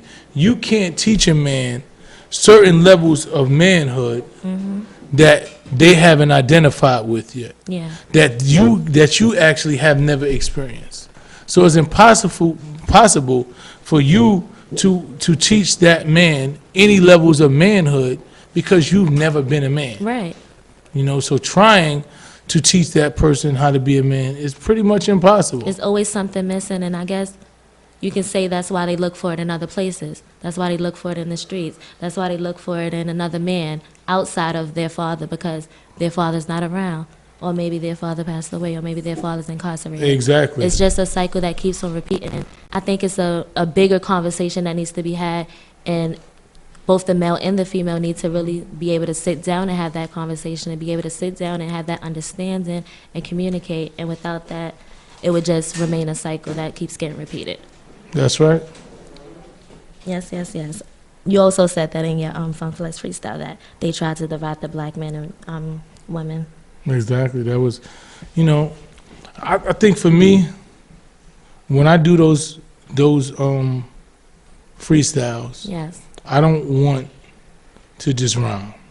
Okay, you're not. You know, I don't want. I think the platform is so big, and a lot of people go up there to say who can say the you know the most flashiest lines, the good punchlines, and it's dope Yeah. because I'm a You said some I'm dope a shit. You said a student. nice bar. You said surgery already hit and how you curving me. Yeah, I was like, shit. Exactly, That so- bitch got surgery, so how the fuck you curving me? Exactly. So like what? You know what I'm saying? So I said to myself, I understand that it has to be entertaining. Yeah. But at the end of the day, I want to say something. I want to leave some level of impression on something that really matters. Yes. On everybody that hears it, that you were entertained, but then you say to yourself, damn, he said some shit that really matters, something that can change the trajectory of our culture, something that when these young kids that just listening for bars and they get the bars, Right. they're gonna get some shit that they didn't even expect to get. And Knowledge they like, and damn, you know bars. what? I never even thought about that like that. So that was my whole perspective when I did it. And I said, you know what? I don't want to go up there to say, you know, the most slickest shit, because I could do that. I could sit down all day and give you metaphors Right. and similes and Okay. entendres. I Back could to do that back. shit back to back. But if I haven't touched your mind in a way that nobody else that been up here did, then I didn't do nothing. So every time I went up there, that was my agenda. My agenda was to say, okay, I want to say hot shit, but I want to make an impact that makes somebody look in the mirror and say, damn, am I being the best I can be? Am I identifying? Did I even think about this shit before? Yeah. You know what I'm saying? We all in the hood and we going through shit, but did I even think about the effects of this? Did I What think I'm about doing, right. the whole agenda of the people that's putting this to me, that's giving it to me? You know, and I made people think, and that was more important than anything else to me. It's like for your freestyles, I just sat there and listened. It's like I didn't turn, I didn't get distracted. It was a listening process, listening to learn, listening to gain knowledge, listening to the impact that you're making, listening to your life experiences, listening to the choices that you're telling people not to make, or just think about your decisions. Be more aware of what you're doing. So I love that. I love the freestyles. The freestyles got to me more than the songs. No, listen. I love the freestyles. Yeah, Like the because the freestyles thing is is this, like when I'm doing songs, I have to think about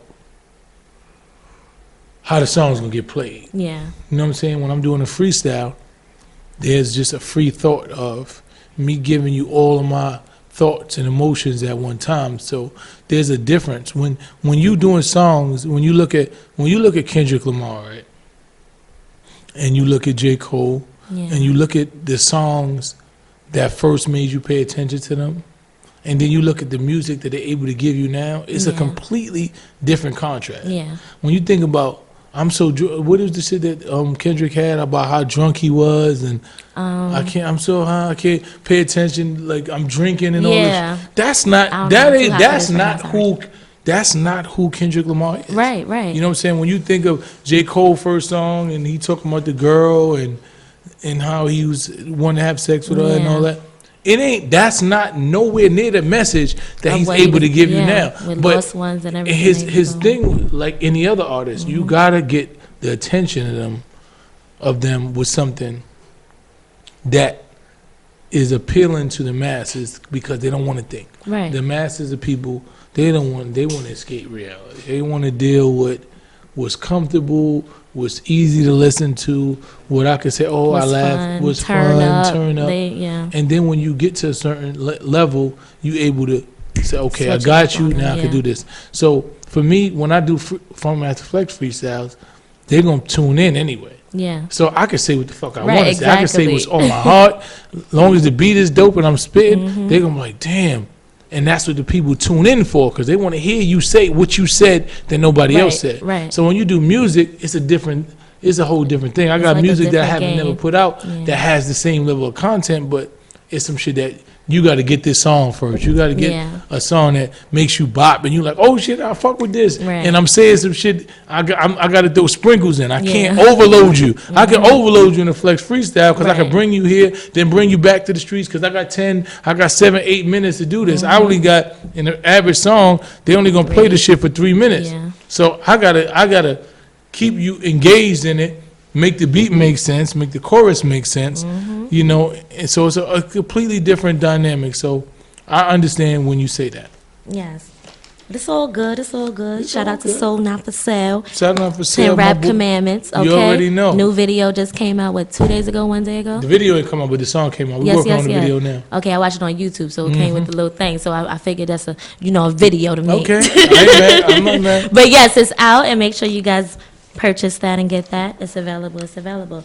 So throughout your music career, what do you believe is the best era to you?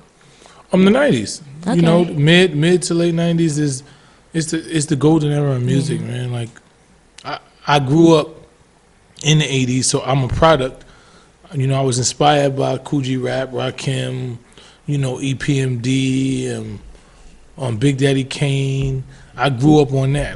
Those were the lyricists then, you know, listening to them like, oh, you know, and they had levels of showmanship, Biz Markie, like there was levels of showmanship that made you pay attention. So Right. I think I'm a product of all of that. Okay. And then when you get to the mid 90s and the late 90s, you seen them take that to the next level. They took lyricism, they took showmanship. You know, you had artists like DMX that put all of those things. They put flows, they put stage presence, they put emotions. Cadence. You know, cadence. You had Jay-Z who was just lyrical and was able to paint pictures. You had Nas who was doing his storytelling and who walked you through, like, man told stories backwards, and you never it's like, what is he talking about? Right. He told a story backwards, and you were still You still all the way understood into it. it. You was like, Right. damn, he grabbing the ceiling fan, and he like, you just Yup. like, oh shit, you know. So I'm a product of all of that, and I've never seen, you know, this era is, as much as it's good songs and good beats and all that, the creativity in the 90s, along with all the dynamics that came with music Right. in the 90s, is unmatched. Right now, there has not been an era to compete. You got these artists, some of them can rhyme dope, some of them have good flows and good melodies, but the overall creativity and the diversity of music in the 90s, you had Scarface, you had Jay, you had Nas, you had Trick Daddy, you had T.I., like you had so many different, you had Ludacris, you had artists that did so many different things that you didn't have to say, right now, there's one dominant sound. You know, and it's like, you like it and the trap is good, but it's just one dominant sound. You have a plethora of talent to choose from in the 90s. Sorry to cut you off, but what do you think about it, just my opinion of maybe it's just that one sound on the radio? We have the internet now. We have Spotify. We have Apple Music. There's so many new artists out there. There's so many different sounds. You can actually go to playlists and pick what type of mood you want to get in, pick what type of music you want to hear. They got some soul. They got some R&B. They got hip-hop. You got your old school playlist. You got your new playlist. You got, you know. So I feel you on that, but I feel But the like there's difference also, is- nobody want to look. No, it's not so much that they Okay. want to look. It's that people go with what's popular. Right. You know, so when you listen to the radio and you go on the major sites, and that's not the music that's promoted, you don't even think it's out there. Right. I have to look for the music I Yeah, want. yeah. I think before, when you used to turn the Hot 97 and you had Battle of the Beats, it was different songs from different genres. There was, when you listened to the radio before, there was the conscious time, there was the underground time, there was the hardcore time, there was a segment to where you was like, all right, I know what time I'm gonna listen to the radio because that's what I'm into. And it was being promoted and you felt like it was winning. You know what I'm saying? They gave everybody a fair shot. They're not giving everybody a fair shot. We are finding music that we want to listen to, and you're like, damn, I listen, like people come on my page every day like, yo, why is this shit not in rotation? Right. And I don't have no answer for them. But the bottom line is that the fact that you here shows me that I'm doing something right. The fact that you came to my page and you found this and it got 100,000 and 500,000 views, despite that it's not on any major platforms, shows me that I'm winning. But in the eyes of the beholder, I gotta argue with dudes telling me that I'm washed up and I need to quit because they don't hear me on the radio or they don't see you on these major things. And it's like, I'm not gonna argue with you because it doesn't matter, but the perception is wrong. Yeah. You know, we're not given the same platforms. I have conversations with a lot of these DJs and record execs and program directors at the radio station and saying like, you sit here and tell me, yo, I love this and I love this, but you don't give me the chance to compete with the other artists. You're not putting me on the same platforms that you're putting them. So people from that don't know from the naked eye think that I'm losing. Right. So you telling me you love my music and you want to do this, but you putting artists that ain't talking about shit on these major platforms. They performing at Summer Jam, they performing at AC3. You putting all of these artists that They're for the moment. For the moment, I don't want to take anything from them because they're young and black, just like me, trying to figure out how to win. But when you don't give me the same platform to compete and give people opportunity to say, either I'm gonna choose this or I choose both of them equal. to give me equal, but you telling me that I'm doing the right thing, it doesn't translate properly. Right. Yes. So I was gonna ask you, how has your experience been in the music industry? You've been in the music industry for over 20 years. You transitioned from battle rap to being an artist to now being a social activist and an influencer and just making a real impact within all of your realms of what you did. So how has your transition been? How has your transition been? And how has your experience in the music industry been? Well, my transition has been beautiful because it's authentic. It's not, my transition wasn't, you know what, I'm gonna be a social activist because this is, I want to sell records. Nah, I knew that was a sacrifice, and it was something that I had to do for me because my moral compass told me to do that. Yes. And by the grace of God, it's been embraced by, a lot of my people that I want to touch. Yes. As far as the industry, that's not what they promote. Right. Silently they'll love you, they'll hug you and tell you, yo, I love what you're doing. But just like Jay-Z said, truthfully, I want to rhyme like common sense, but I sold 5 million, I ain't rhyming like common sense. When your sense got that much is common, you realize what you up against. So understanding that the message that I'm relaying is not popular. Right. Because the mainstream media, the majority of this country wants us to stay asleep because it doesn't benefit the mainstream and people for me to wake them up and say, yo, we bugging out. We need to be doing our shit our own. Right. It doesn't benefit for me saying fuck Gucci because Gucci is a $1 million brand, multi-million-dollar brand. So when I'm saying that, people are like, I'm going to stay away from that because I really want to wear Gucci. Exactly. They want to look fly. They like, oh shit, I got the Gucci. But it's like, come on. But the bottom line is you can look fly. If you fly. Exactly. The fly is what you decide to put on. Okay. The Gucci don't make you fly. You Look make fly. Hello. So when you start identifying that, but a lot of people haven't identified with that. Simple-minded. All right. So I want to speak to you about integrity. How important is maintaining integrity of you, and just accountability for your actions and being responsible? That's one of the most important things to me. Hello. I grew up poor. I grew up in impoverished communities where we didn't have much. But what we stood on was our currency. When you see my hat, integrity over income, it is the most important to me. Like, I will never compromise my integrity to get a level of income. If something doesn't fit with my moral compass, if I can't sleep good at night, if I got a question like, damn, this ain't who I am, I'd rather be broke.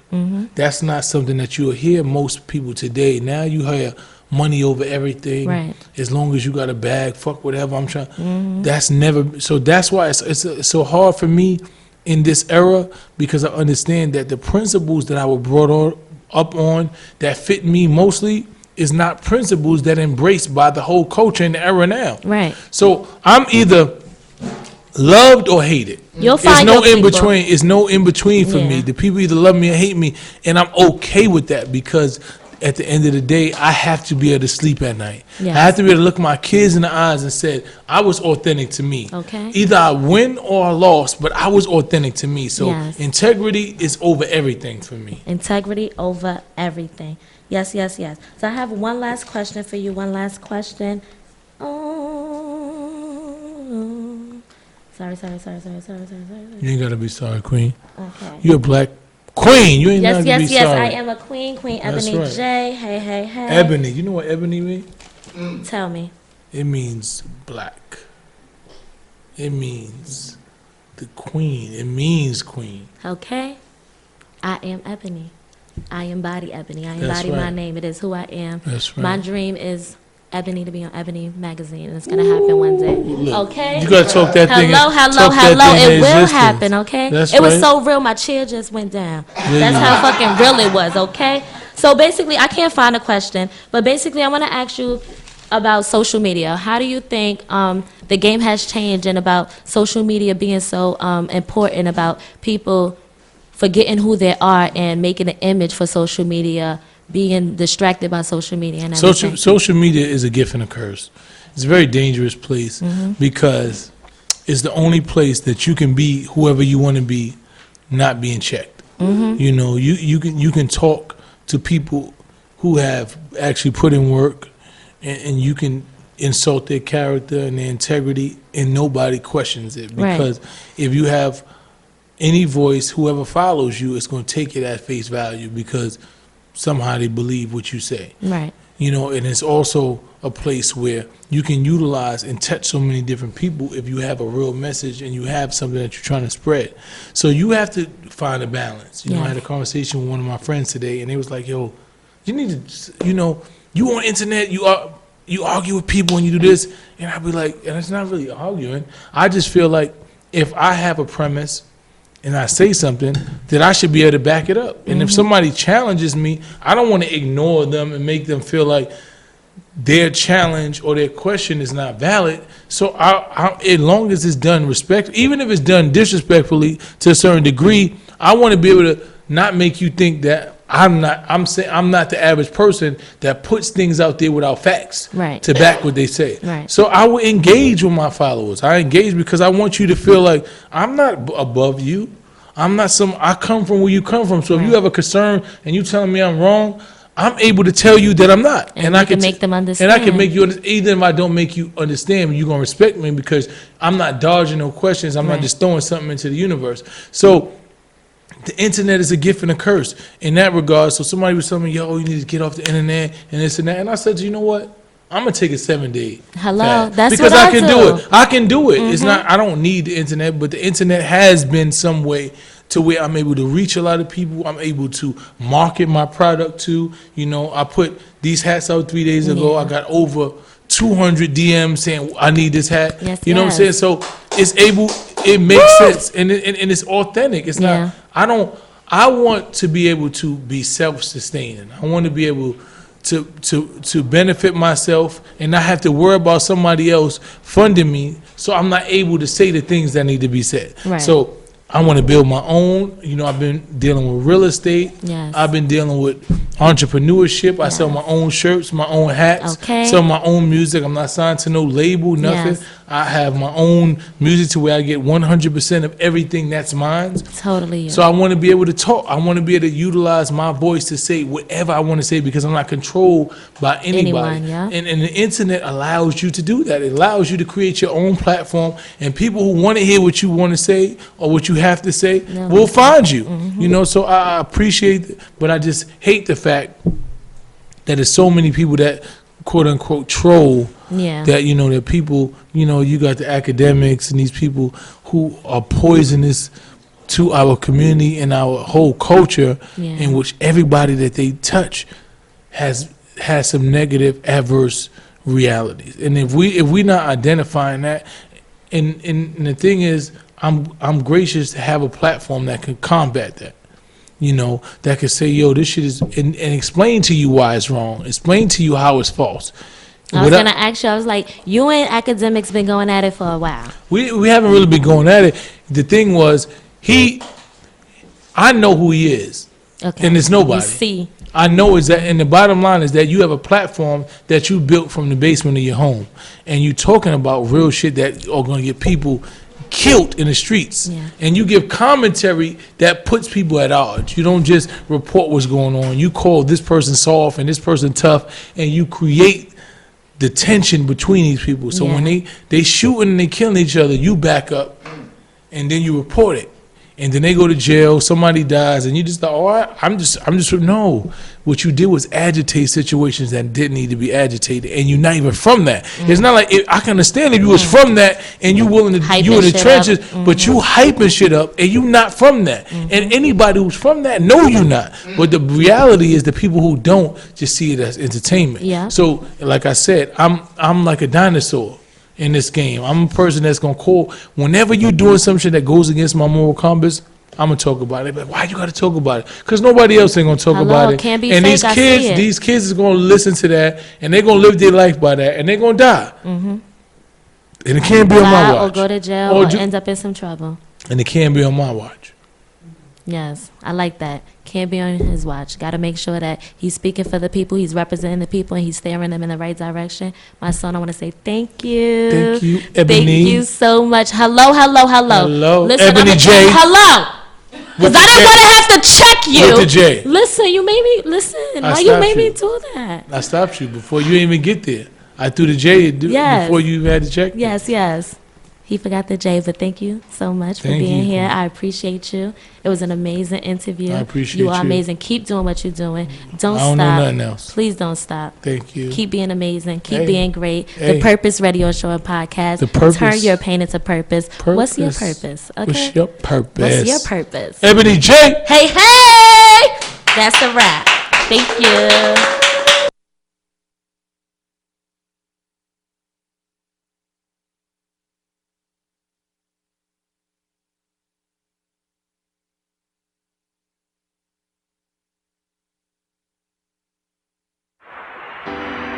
This the realest shit I ever wrote. And I done wrote some real shit, y'all know that. But this is the realest. It's my son. Damn, where do I start at? Sometimes I wonder where's God at. Then I say, nah, mice, don't start that. You see how he took it from Job and gave it all back. And he gave it back double too. I feel stronger, that's what the struggle do. I used to love them all, now I only love a few. I learned that you only love those who got love for you. But I embrace the hate though. I can't take the fake though. Face to face with snakes every day, Mo. I know I'ma win this fate. I can't wait though. Yeah, I know I gotta make though.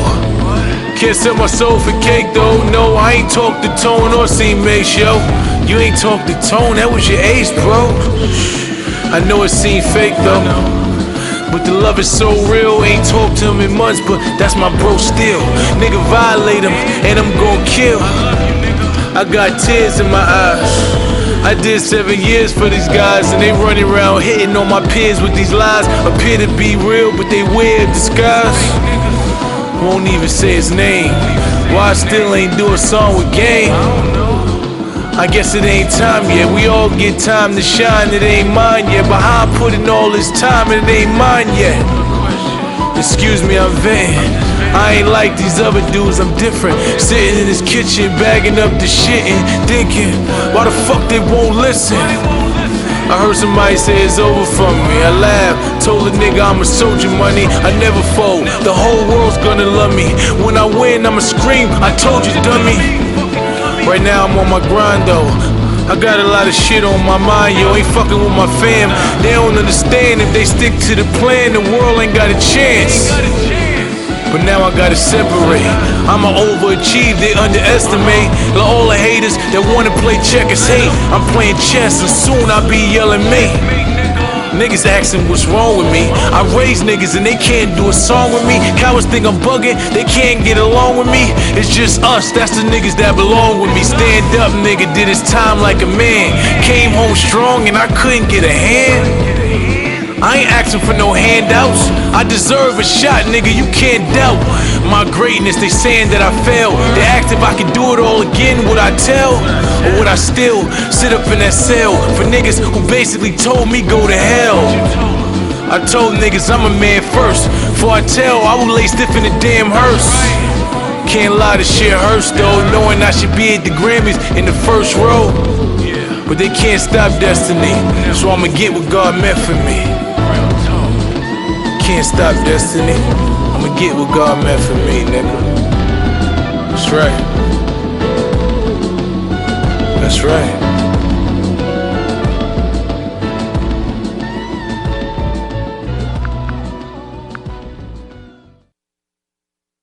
And I done wrote some real shit, y'all know that. But this is the realest. It's Mysonne. Damn, where do I start at? Sometimes I wonder where's God at. Then I say, nah, Mice, don't start that. You see how he took it from Job and gave it all back. And he gave it back double too. I feel stronger, that's what the struggle do. I used to love them all, now I only love a few. I learned that you only love those who got love for you. But I embrace the hate though. I can't take the fake though. Face to face with snakes every day, Mo. I know I'ma win this fate, I can't wait though. Yeah, I know I gotta make though. Can't sell my soul for cake though. No, I ain't talk the tone or seen Mace, yo. You ain't talk the tone, that was your ace, bro. I know it seemed fake though, but the love is so real. Ain't talked to him in months, but that's my bro still. Nigga violate him, and I'm gon' kill. I got tears in my eyes. I did 7 years for these guys, and they running around hitting on my peers with these lies. Appear to be real, but they wear a disguise. Won't even say his name. Why I still ain't do a song with Game? I guess it ain't time yet. We all get time to shine, it ain't mine yet. But how I put in all this time and it ain't mine yet. Excuse me, I'm venting. I ain't like these other dudes, I'm different. Sitting in this kitchen, bagging up the shit and thinking, why the fuck they won't listen? I heard somebody say it's over for me. I laughed, told a nigga I'm a soldier, money. I never fold, the whole world's gonna love me. When I win, I'ma scream, I told you, dummy. Right now I'm on my grind though. I got a lot of shit on my mind, yo. Ain't fucking with my fam. They don't understand if they stick to the plan, the world ain't got a chance. Yes, yes, yes. Hello, everybody. This is your girl, Spicy Sugar of the House of Hip Hop Podcast Show, and it is my turn. Yes, it is.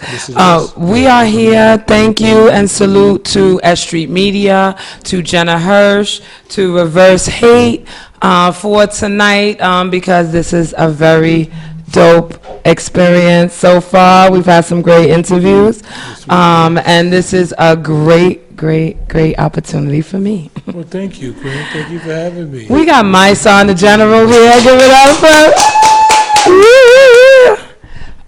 You know, this is very, very special to me because my show is the House of Hip Hop Podcast Show, and it is based on the fundamentals of hip hop. Ooh. Yes, I'm born and raised in Hollis, Queens. So, Hollis. Oh, yeah.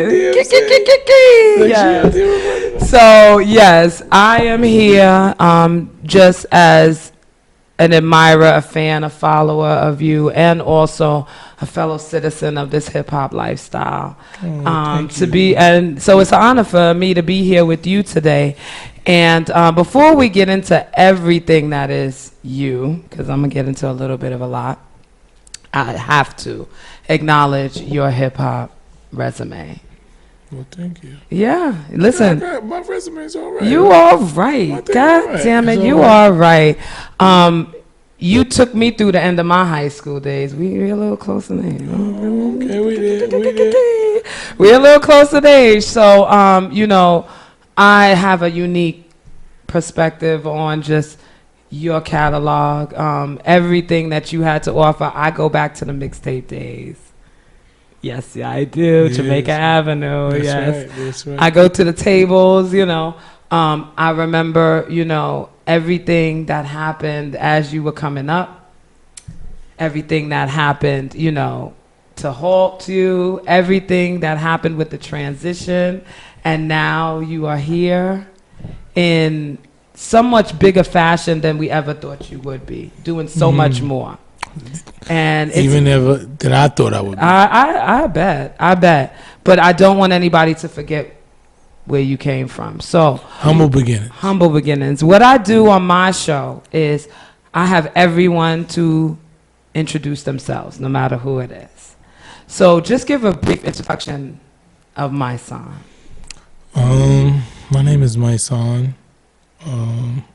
Mysonne Lynn is my birth name. Yes. So it's not just a rap name. That's People right. like, where you get Mysonne? That's my mama named me that. My mama gave it You know to what I'm me. saying? And I was, at first I tried to be the chosen one, and everybody's like, oh, it's dope. But then when I said my name to Chris Lighty, he's like, yo, that name Salute is to just Chris dope. Lighty. Like, he's like, yo, use your name. Like, Yes. you crazy? Like, I've never even heard that name before. So I Yes. was like, all right, so you think, all right, cool. So that's my, I was not really chosen. I was chosen. I didn't want to be the one. I was chosen because I heard people saying they was the chosen one. So I said my name was chosen. And then when I rapped for Chris Lighty, and the probably, I want to say, the winner of 98. I was gonna say it had to be. You I know, know where and- I was. And he heard me. He was, and I told him my name. He was like, "Nah, that's what you need to go by." Like, you know. So Salute to him. Man. you know, I came from humble beginnings, and hip hop was a part of my life, man. Growing up in the Bronx, Absolutely. like 3 blocks from where hip hop started. You know, on Cedric and Cedar.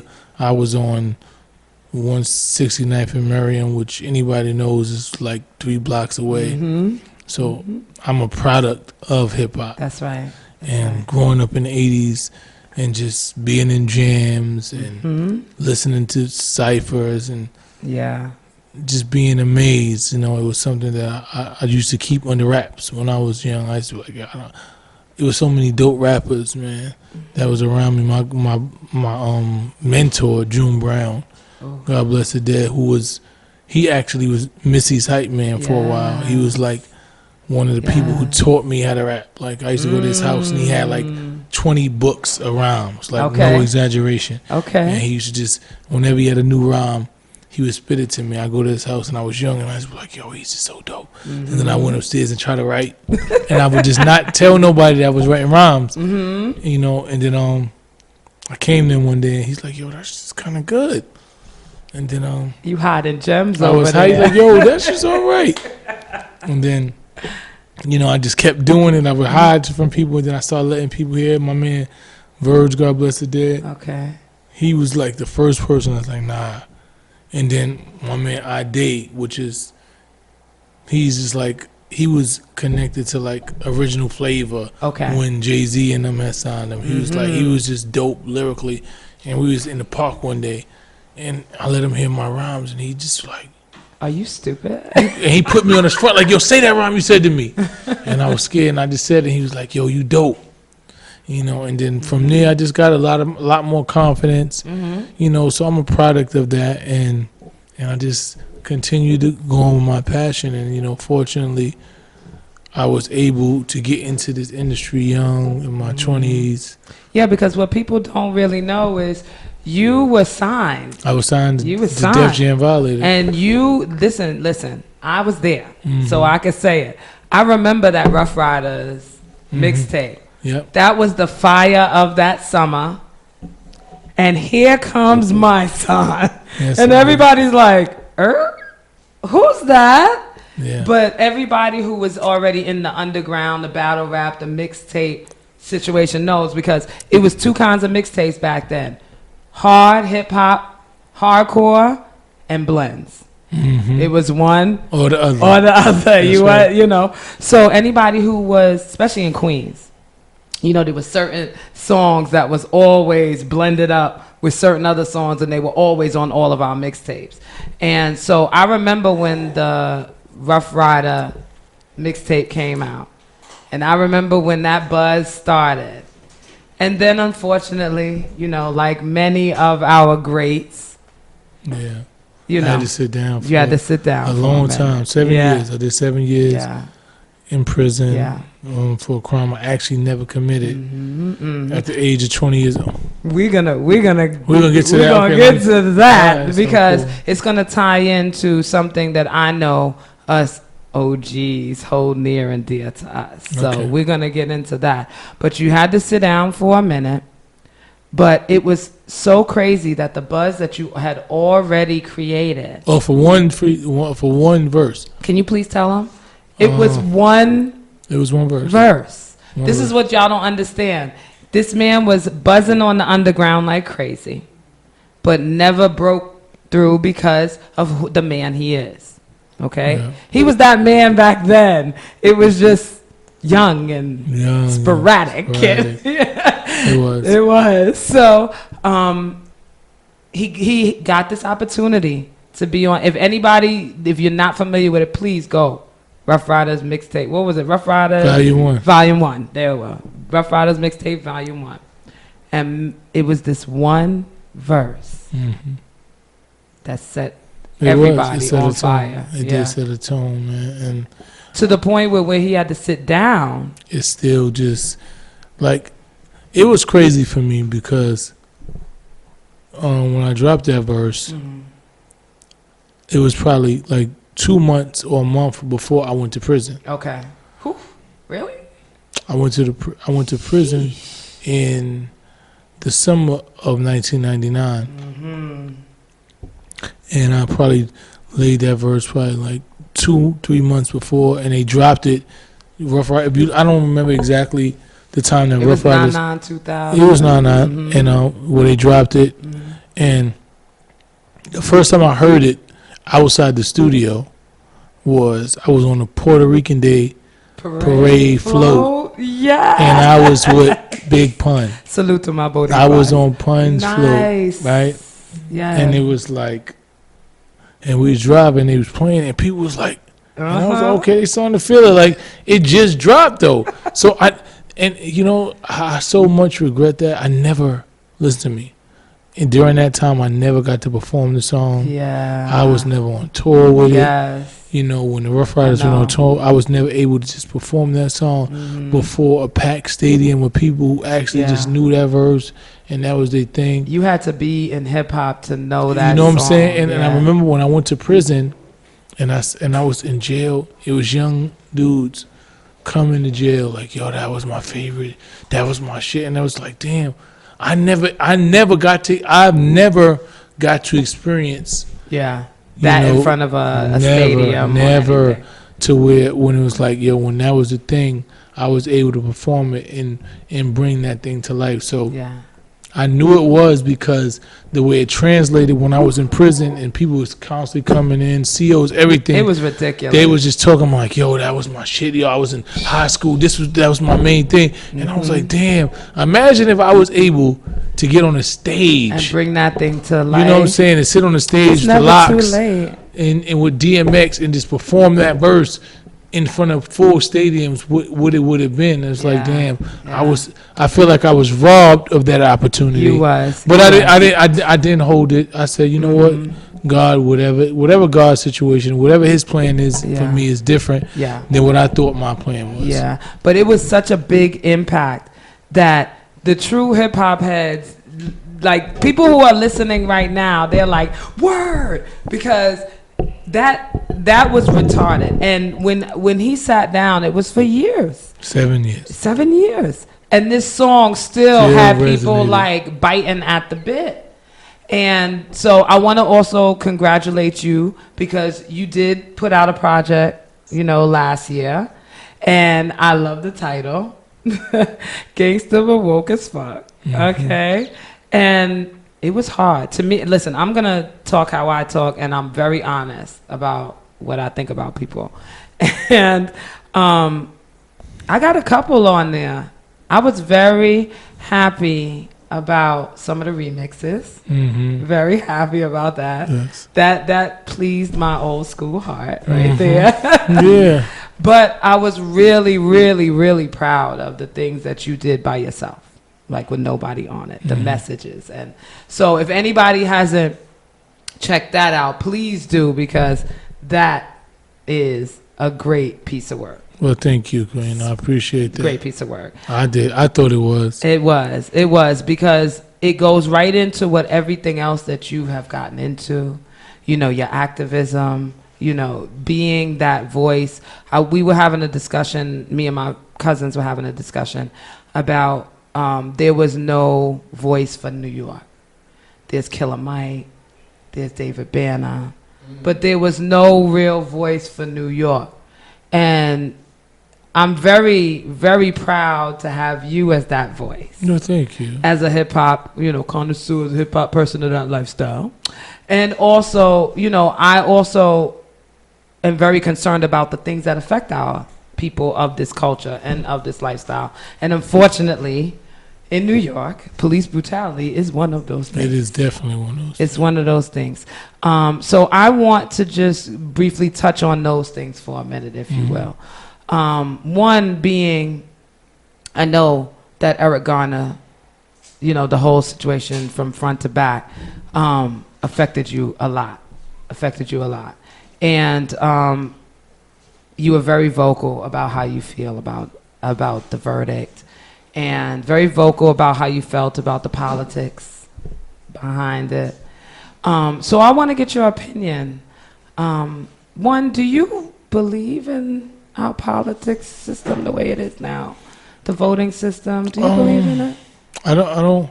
I realize I'm a realist, and I understand that the structure that our politics was built on was never meant for us. Can you see it, please? And that's just a fact. Okay. And identifying with the reality that's a fact. We have to figure out how to build a system to combat the system. Yes. In the words of my brother Angelo Pinto, yes, we have to build a system that can combat the system that we have in place. So we have kind to of like an antidote. Exactly, it's an antidote. So when we look at the system and understand, okay, when we look at the laws, most of the laws, the Constitution was built while we were slaves. So it can't at all represent who we are. There's no way that it can properly represent. Exactly. No way. So when we look at that and we identify with that, we say, okay, but what we have to identify is that we are prisoners on a soil that wasn't ours from the beginning. That's right. And unfortunately, we've been indoctrinated into the system. The majority of us are dealing with Stockholm syndrome. Say that. In which we identify our kidnappers as our rescuers. And we don't even realize that. It's like when you sit there and realize, they killed our parents and they brought us into a family, and that's the only family we know. But even when we realize they killed us, some of us are not willing to hold them accountable for That's that. Right. They just fuck that. This is what we are, and when you do that, you don't give validity to our own argument. That's because right. There's so many of you that have just said fuck that, and we're like, when you look at where we are and you look at, we only represent 2% of the wealth, right? Not just the population of wealth. Yeah, we represent 15% of the population of America, but only 2% of the wealth. And that when you identify, and we've always, since we've been free from slavery, that is the most we've ever identified in this wealth. When you understand that we are so underrepresented in America, but you still say we're not dealing with white supremacy, we don't have issues, and we need to pull ourselves our old bootstraps. And you feed into that rhetoric, it is so dangerous. Yeah, because it is one of the methods that white supremacy seeks to utilize to justify what they've done to us. Like, listen, all right, you're not slaves now. Pull yourself up. But the bottom line, get over it. You put us in positions, in places where we never had nothing. You own all the land here. You own all this. You had opportunities that we never had, and they say, figure it out. And even when we were able to figure it out, times we were building in the Reconstruction era, we had Black Wall Street. You took everything from us, or you destroyed every time that we was trying to build something.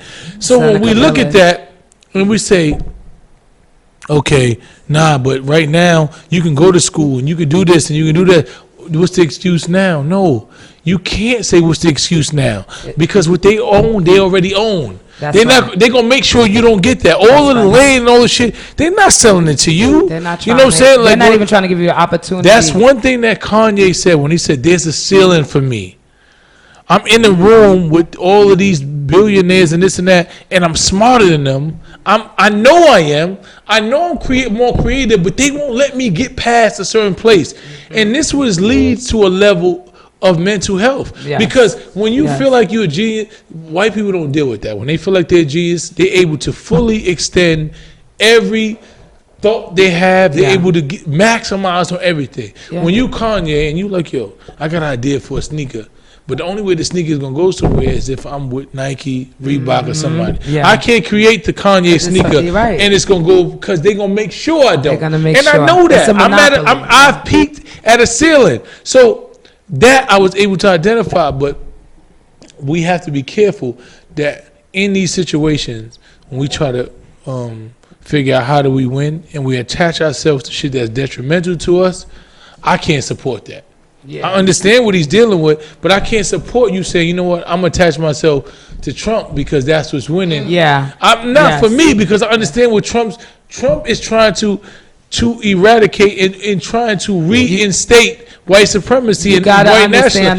You gotta understand the angle. Like when you say "Make America Great Again," there was never a period in America that was great for America. He was not talking about you. Blacks in America never had a great. I had this debate with Killer Mike off the set of the Revolt Conference because he got up and said, you know, the Reconstruction 7 years after, you know, the Civil War was great for America. No, it was better than it was. But great is a way overstatement. We were able to build our own. We had 18 million acres of land. We had 2,000 people in government. Yes, but what happened was that we still never represented 15% of our population. Never. We never had 15% of the wealth. We never had 50% of the government. We never had none of those things. Because they know it would be over for them. Exactly. So, and even when we got there, they found a way to destroy it and take it back. Seneca Village, y'all. Look exactly. So that's what's, you know. So I don't want to go into because I know we got time, but I just want you to know. We could do this all night. All night. I love you so much. I love all these pretty freckles. Can you give me some? Yes. Give me some. I need like 3 or 4, just 3 or 4. Listen, at one time I had none, so don't be careful what you wish for. Give me 3 or 4 of them. I love Listen, I pray that we get an opportunity where you could come through to the House of Hip Hop and we could kick back, put our feet up, and go to work on this kind of stuff. All right. Let's talk about it, Queen. Thank you so much. Thank you for having me. Mysonne the General, y'all. Please give it up. Please follow me, Spicy Sugar 718. Spicy Sugar. Look, that's a lot right there. Spice and sugar. Woo! Don't hurt nobody. Don't hurt yourself thinking about it either. Spicy Sugar 718 on Instagram and Twitter. The House of Hip Hop Podcast Show on Facebook and YouTube. We're gonna get back to this, but I'm gonna let one of my other queens get on. So there's Sonia in the building. She's coming up next. So thank y'all, everybody. Stay tuned.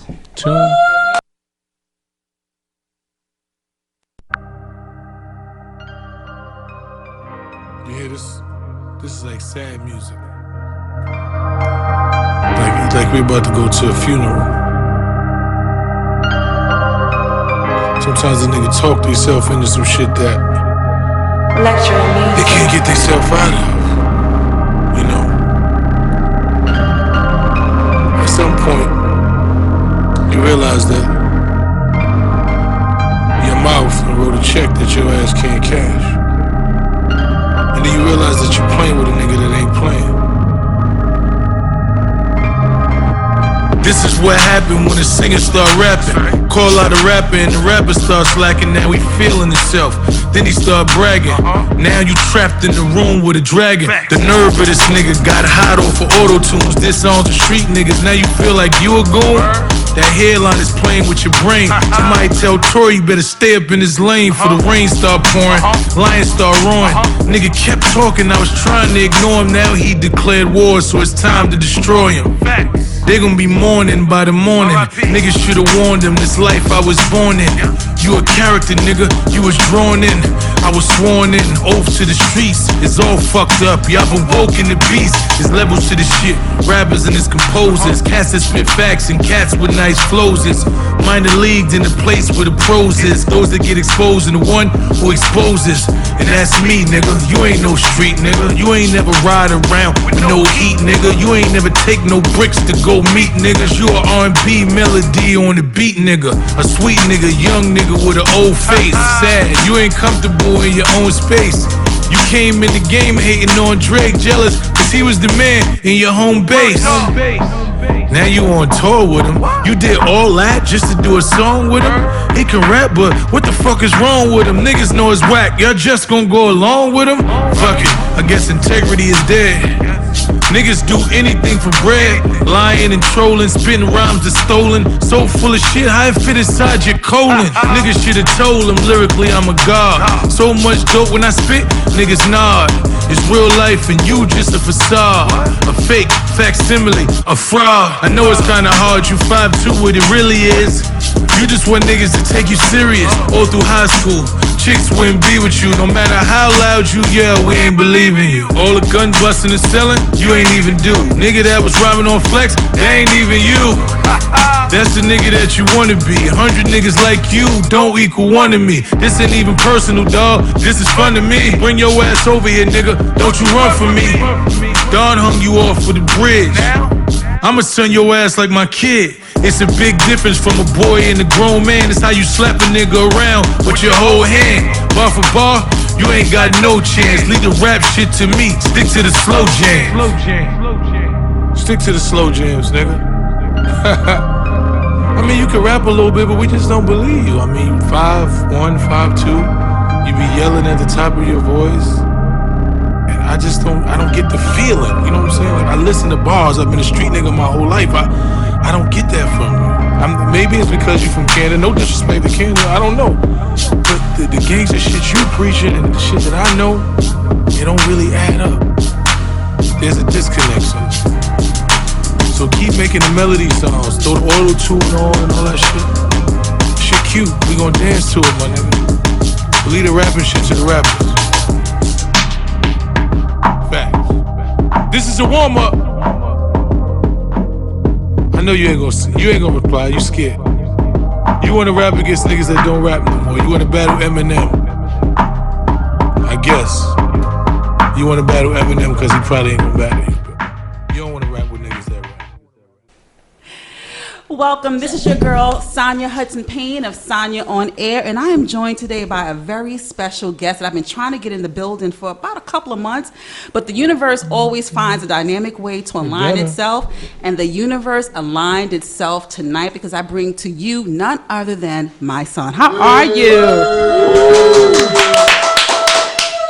Well, thank you, universe. Yeah, we always gotta thank the universe. You gotta thank the universe. You know, I'm blessed. And I'm highly favored, and thank you for having me. Oh, no doubt, no doubt. This is going to be sort of personal for me. I just really want to talk about the space that we're in as it relates to activism and where we're going. And I'm just going to frame this conversation by sharing a personal story that I have with my daughter. So, over the summer, we frequented a bar, a high-end bar restaurant at the One Hotel. Doesn't look like us, the participants, and I went with my daughter, who is in her 20s, and we were walking around, and I saw someone following us, and me being on my Brooklyn shit all day long, I was just like, oh, he's just trying to shoot a shot with me. He kept following. Even when we went to the bar, he asked the bartender, okay, what did she order? So I'm still thinking, I'm on my Brooklyn shit, he probably wants to pay for my bottle of champagne. About 20 minutes later, I noticed that he was security following us. So I looked at my daughter, who is one of the most disrespected people in the universe, the black woman, and I said, do you realize what just happened? And she didn't.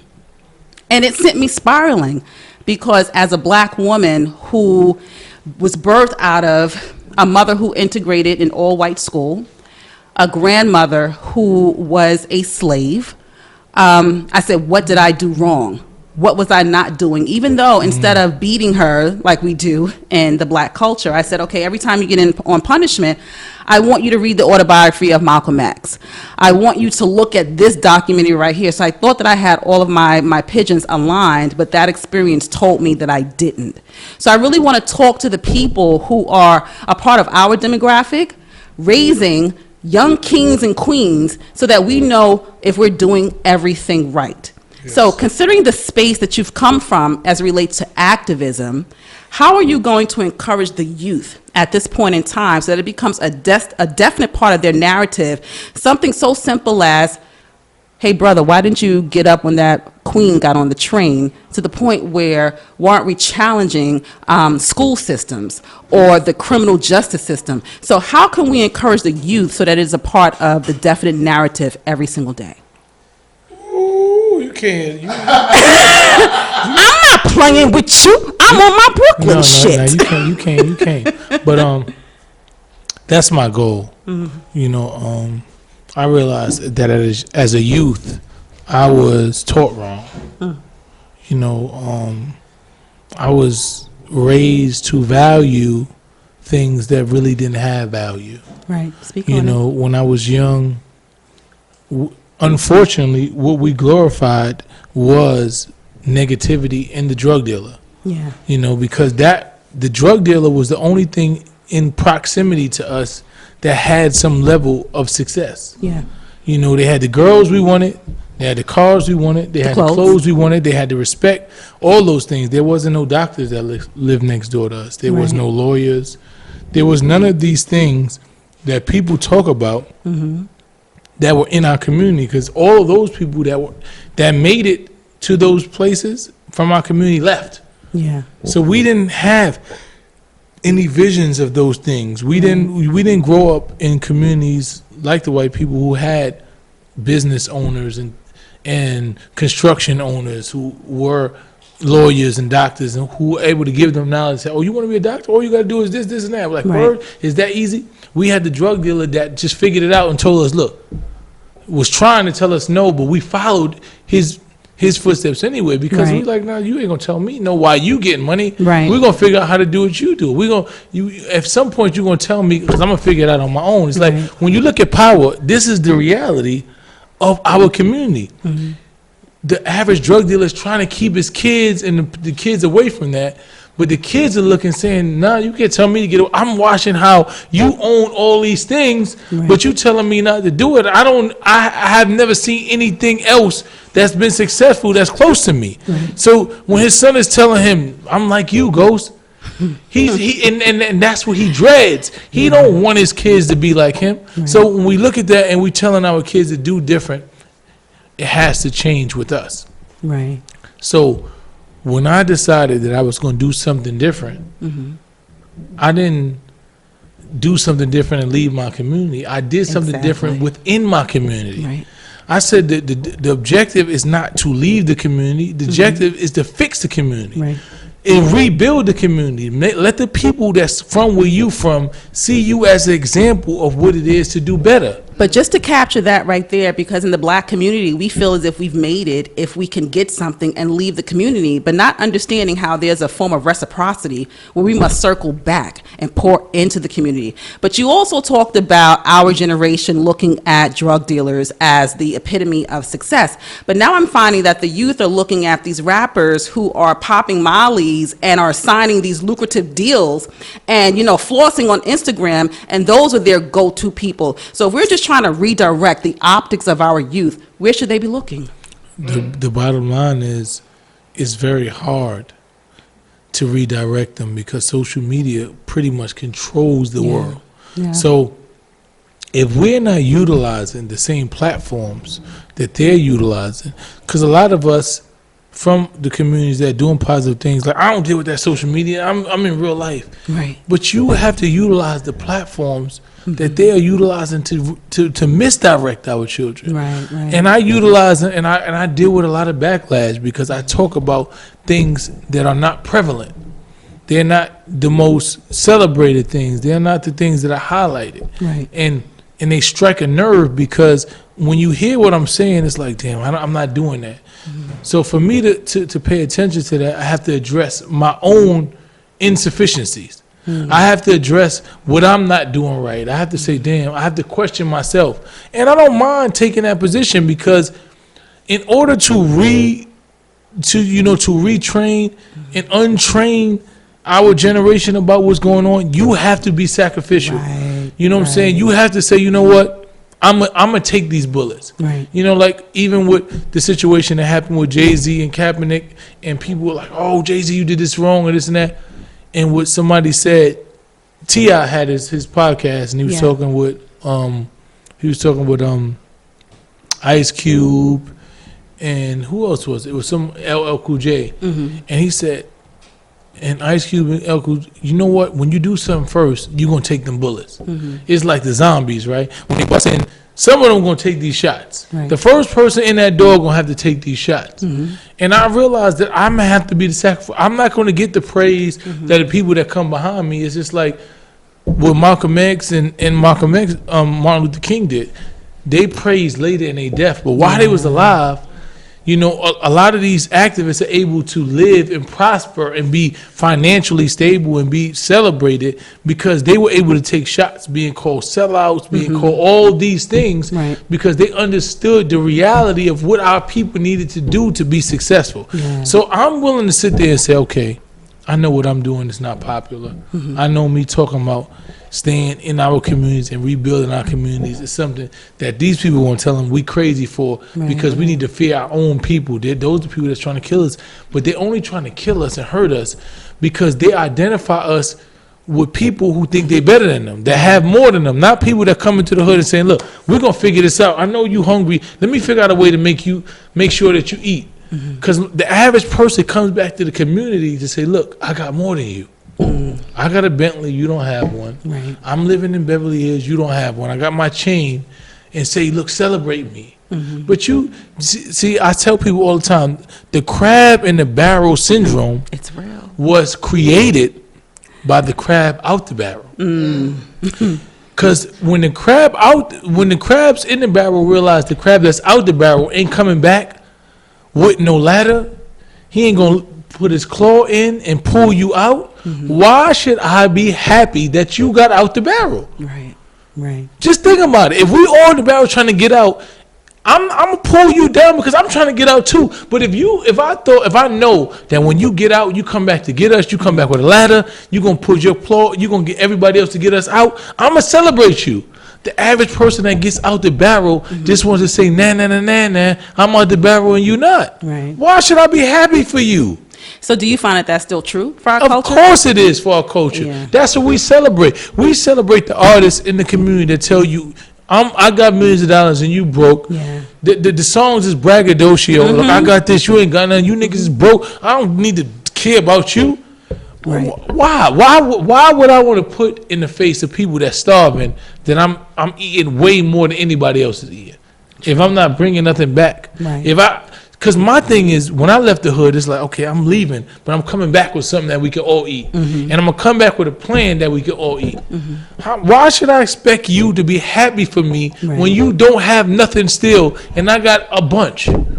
Well, can we change that expectation and expect people to be happy for us if we come back to the community and say, listen, I'm eating and I want to show you how to eat too? Can we celebrate? That makes sense. But the bottom line is you can't, you know why people like DMX was able to go back to the community? Because he never bragged and said, I got more than you. You knew that he was selling 5 million and 3 million. But he was able, I was on tour with DMX when he first started. Like, he used to take me, plays with him, and I used to watch him and just be in amazement. And I used to watch him, wherever he went, he said, I want to go to the hood. I don't want to go to none of this shit. Tell me where the hood is here. And they like, no, you can't. And he like, listen, I don't need no security, nothing. Put me in the middle of the hood and watch me do what I do. And they gonna love me because I'm so authentic. I've never told them I got more than you and you stupid because you ain't got more than me. Yeah, but I understand that, but sometimes it can be sort of a curse. Let's talk about Nipsey Hussle, who, he was a person who was for the community, stayed in his community, wanted to be a blueprint for the community, and the community killed him. But when you think about Nipsey Hussle, right, and and you try to find, like DMX says, to live is to suffer. And to survive is to find the meaning in the suffering, right? When you look at Nipsey Hussle's life after death, right? A life of its own. When Nipsey Hussle was here, they didn't even appreciate him Right. in a manner. People didn't even understand that many people even identified who he was and what it is that he represented. When he lost his life, because God don't make mistakes. Right. I believe that. When he lost his life, he was immortalized Yeah. to a point that people had to pay attention and look at what it is he represented. There's kids like, I didn't even know who Nipsey was, but when this happened, let me go look him up. And they listened to the lessons that he had. Right. And they started to live their lives by the lessons that this man had in life that nobody was paying attention to while he was alive. I was one of the few, not saying few, there was a bunch of people that loved Nip. But before I met Nip, I was like, this man's on the same frequency I'm on. Right. You know, and fortunately for me, we was able to meet in the summer before he passed, and we did a concert together in which he was the headliner and I was one of the performers on that concert. And I was able to, interview him, and we sat backstage and he looked at me and was like, yo, I love what you're doing. Like, I see what you're doing out here. We had a real conversation. He gave me his number, like, whatever you need from me. And we were able to build because it was like-minded to where when I found out that Nipsey lost his life, I was on my way to my brother, Dean, who is one of the founders of Rough Riders. And I was on my way to his birthday party. And my wife called me and was like, yo, you heard what happened to Nipsey? I'm like, what you mean what happened to Nipsey? And I had just sent him a song that we supposed to do. He's like, yo, he sent me his email and just send it to me. And my wife told me, like, Nipsey lost his life. I was like, what? I started crying. I was on Instagram talking like, how did we let this happen? I was crying. I was in tears. I was in the club. This ain't something I normally did, but I was so emotional about Nipsey losing his life that I couldn't even control it. And it wasn't like somebody that I knew every day, but the connection and the meeting that we had was so potent and it was so elaborate. It was so, it was so meaningful to me in understanding what he represented and that he was one like me. Right. You know what I'm saying? That it touched me that way. And I think that, unfortunately, if he hadn't lost his life, the impact that he had on this world wouldn't have been the same. I know. And God utilized him for his 33 years, the same amount of years that Jesus lived on this earth, to make a statement, to empower, to motivate, to push us in a direction that we probably would have never went on. So the way his life was set up was exactly the way How it's God supposed to be. meant it to be. So you talked about a lot of things. I just want to kind of sum this up, things that really resonated with me. And we framed this entire conversation about connecting, our demographic to this, new generation. And we mentioned Nipsey Hussle, you mentioned Malcolm X and Martin Luther King, but you also met a very important, influential person who ties us all together, Minister Farrakhan. So let's just talk about, and meeting him, how was he able to order your steps so that you can further pour into the culture that we call hip hop? Listen, I'm just gonna be honest, man. When you Farrakhan is it's pretty much like a living deity. Yeah. It's not like when you in the presence of Farrakhan, you realize this man is anointed. It ain't nothing that you got to think about. You realize that God put him here for a purpose. And you look at Jesus Christ, how he was hung for being authentic. Like we have a whole religion based on someone who was hung. And in the same way they try to frame Farrakhan is the same way they frame Jesus Christ. And there's no mystery of why it is. Farrakhan has spoke life into so many people. When you look at what he's done to our communities, when you look at what he's meant for people, when he has transformed people who were on a road to nothing but destruction. I've personally met people who he's transformed their lives from something that was nothing to where they are entrepreneurs, to where they have fruitful lives, to where they've changed their things. So you can't tell me nothing about Farrakhan. I've sat in a room with Farrakhan where he looked me in my eyes and he inspired me like nobody has ever inspired me. It's no negativity, it's no hate. What they try to tell you, he's never tried to instill hate in anyone. He has nothing but love, but he has identified the struggles that black people have identified with in this country since we've got here. And he empowered us and told us what we need to do to be better as human beings. I love it. And sitting in that room and listening to him talk, and the love in which he speaks to, the tone in which he speaks in, is just so, it's like, damn, I gotta be a better person. When somebody, and he's looked at me and said, look, you have a job. Like, I remember I did a song for him, you know, that never made this album. It was supposed to be this song that Snoop Dogg and Rick Ross only people. He told me to do the song, and I was mad. And I didn't make the song, and he took my verse off, and he put Rick Ross, and I was like, yo, I did this verse. He told me he loved the verse. Never knew that. And he took it off. And I was feeling some type of, I'm like, damn, I did this, and you told me it was dope, and he's like, whatever. And then I did this, one of the Funk Master Flex freestyles, the last one I did. I heard that. And he got my brother Don Enoch, who's like one of his right-hand brothers, to call me and told me how impressed. And which he said, the minister wants to talk to you about this verse. And he said, brother. Called you to the room. Called me and said, brother, what you said on that verse was, oh my God. It was phenomenal. It was what God put that in you. And I know, he said, I know you mad about that, and I get it. But this is what God put you here for. And I had to, and even though I was frustrated about me not being on that verse, because I had told everybody I'm gonna be on the Minister Farrakhan's album. And when it wasn't there, I was disappointed. But even in my disappointment, what he means to me is just so much more.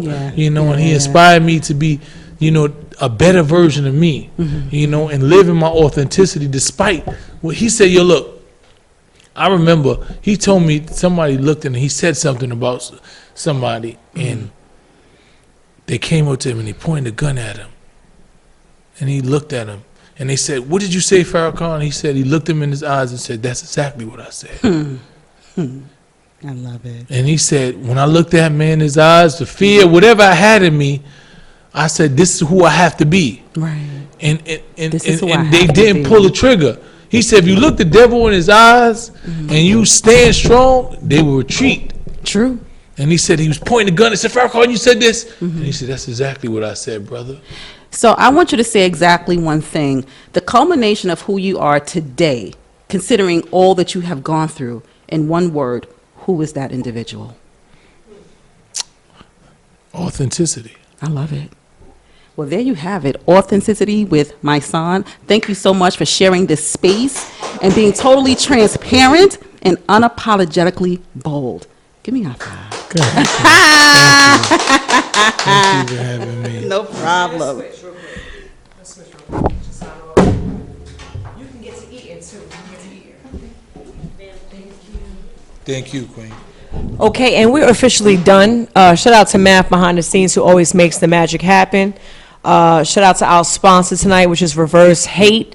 I love their message, which is overall, let's chill out. Let's think about how other people are feeling and give them a play. Let's just take a second and, you know, treat people how we want to be treated. So that's very big. Treat them like they want to be treated. You can treat them right. Listen, everybody here did a great job tonight. I'm so impressed with our network, which, you know, doesn't shock me, Matt. So, shout out to Stokes, who's also behind the scenes burning burgers. Mice, thank you very much for your time today. Thank you for having me. We're an hour over, but it's cool. I'm mad because, look. We're not an hour over. So Mice came a half an hour late. We're an hour and a half over. That's why I didn't add the half, because I was a half an hour late. He still say we're on black folks' time, and I'm doing the best I can. No, you did the best you could. The white half is mortified. The black half is spectacular. Where can we find you, Mice? I know you can find me on Instagram at Mysonne, Mysonne General. You can find me on Facebook at Mysonne. Also on, no, not Facebook. I mean, I mean Twitter at Mysonne. If you can't find Mysonne, then you then don't you lost. have the Look, right if you ain't got the search GPS, you're gonna need the whole engine. GPS. I was just being funny. Thank you very much, my brother. Matt, Thank you. sign us out so we go take some pictures and eat. I'm starving. We go! Go!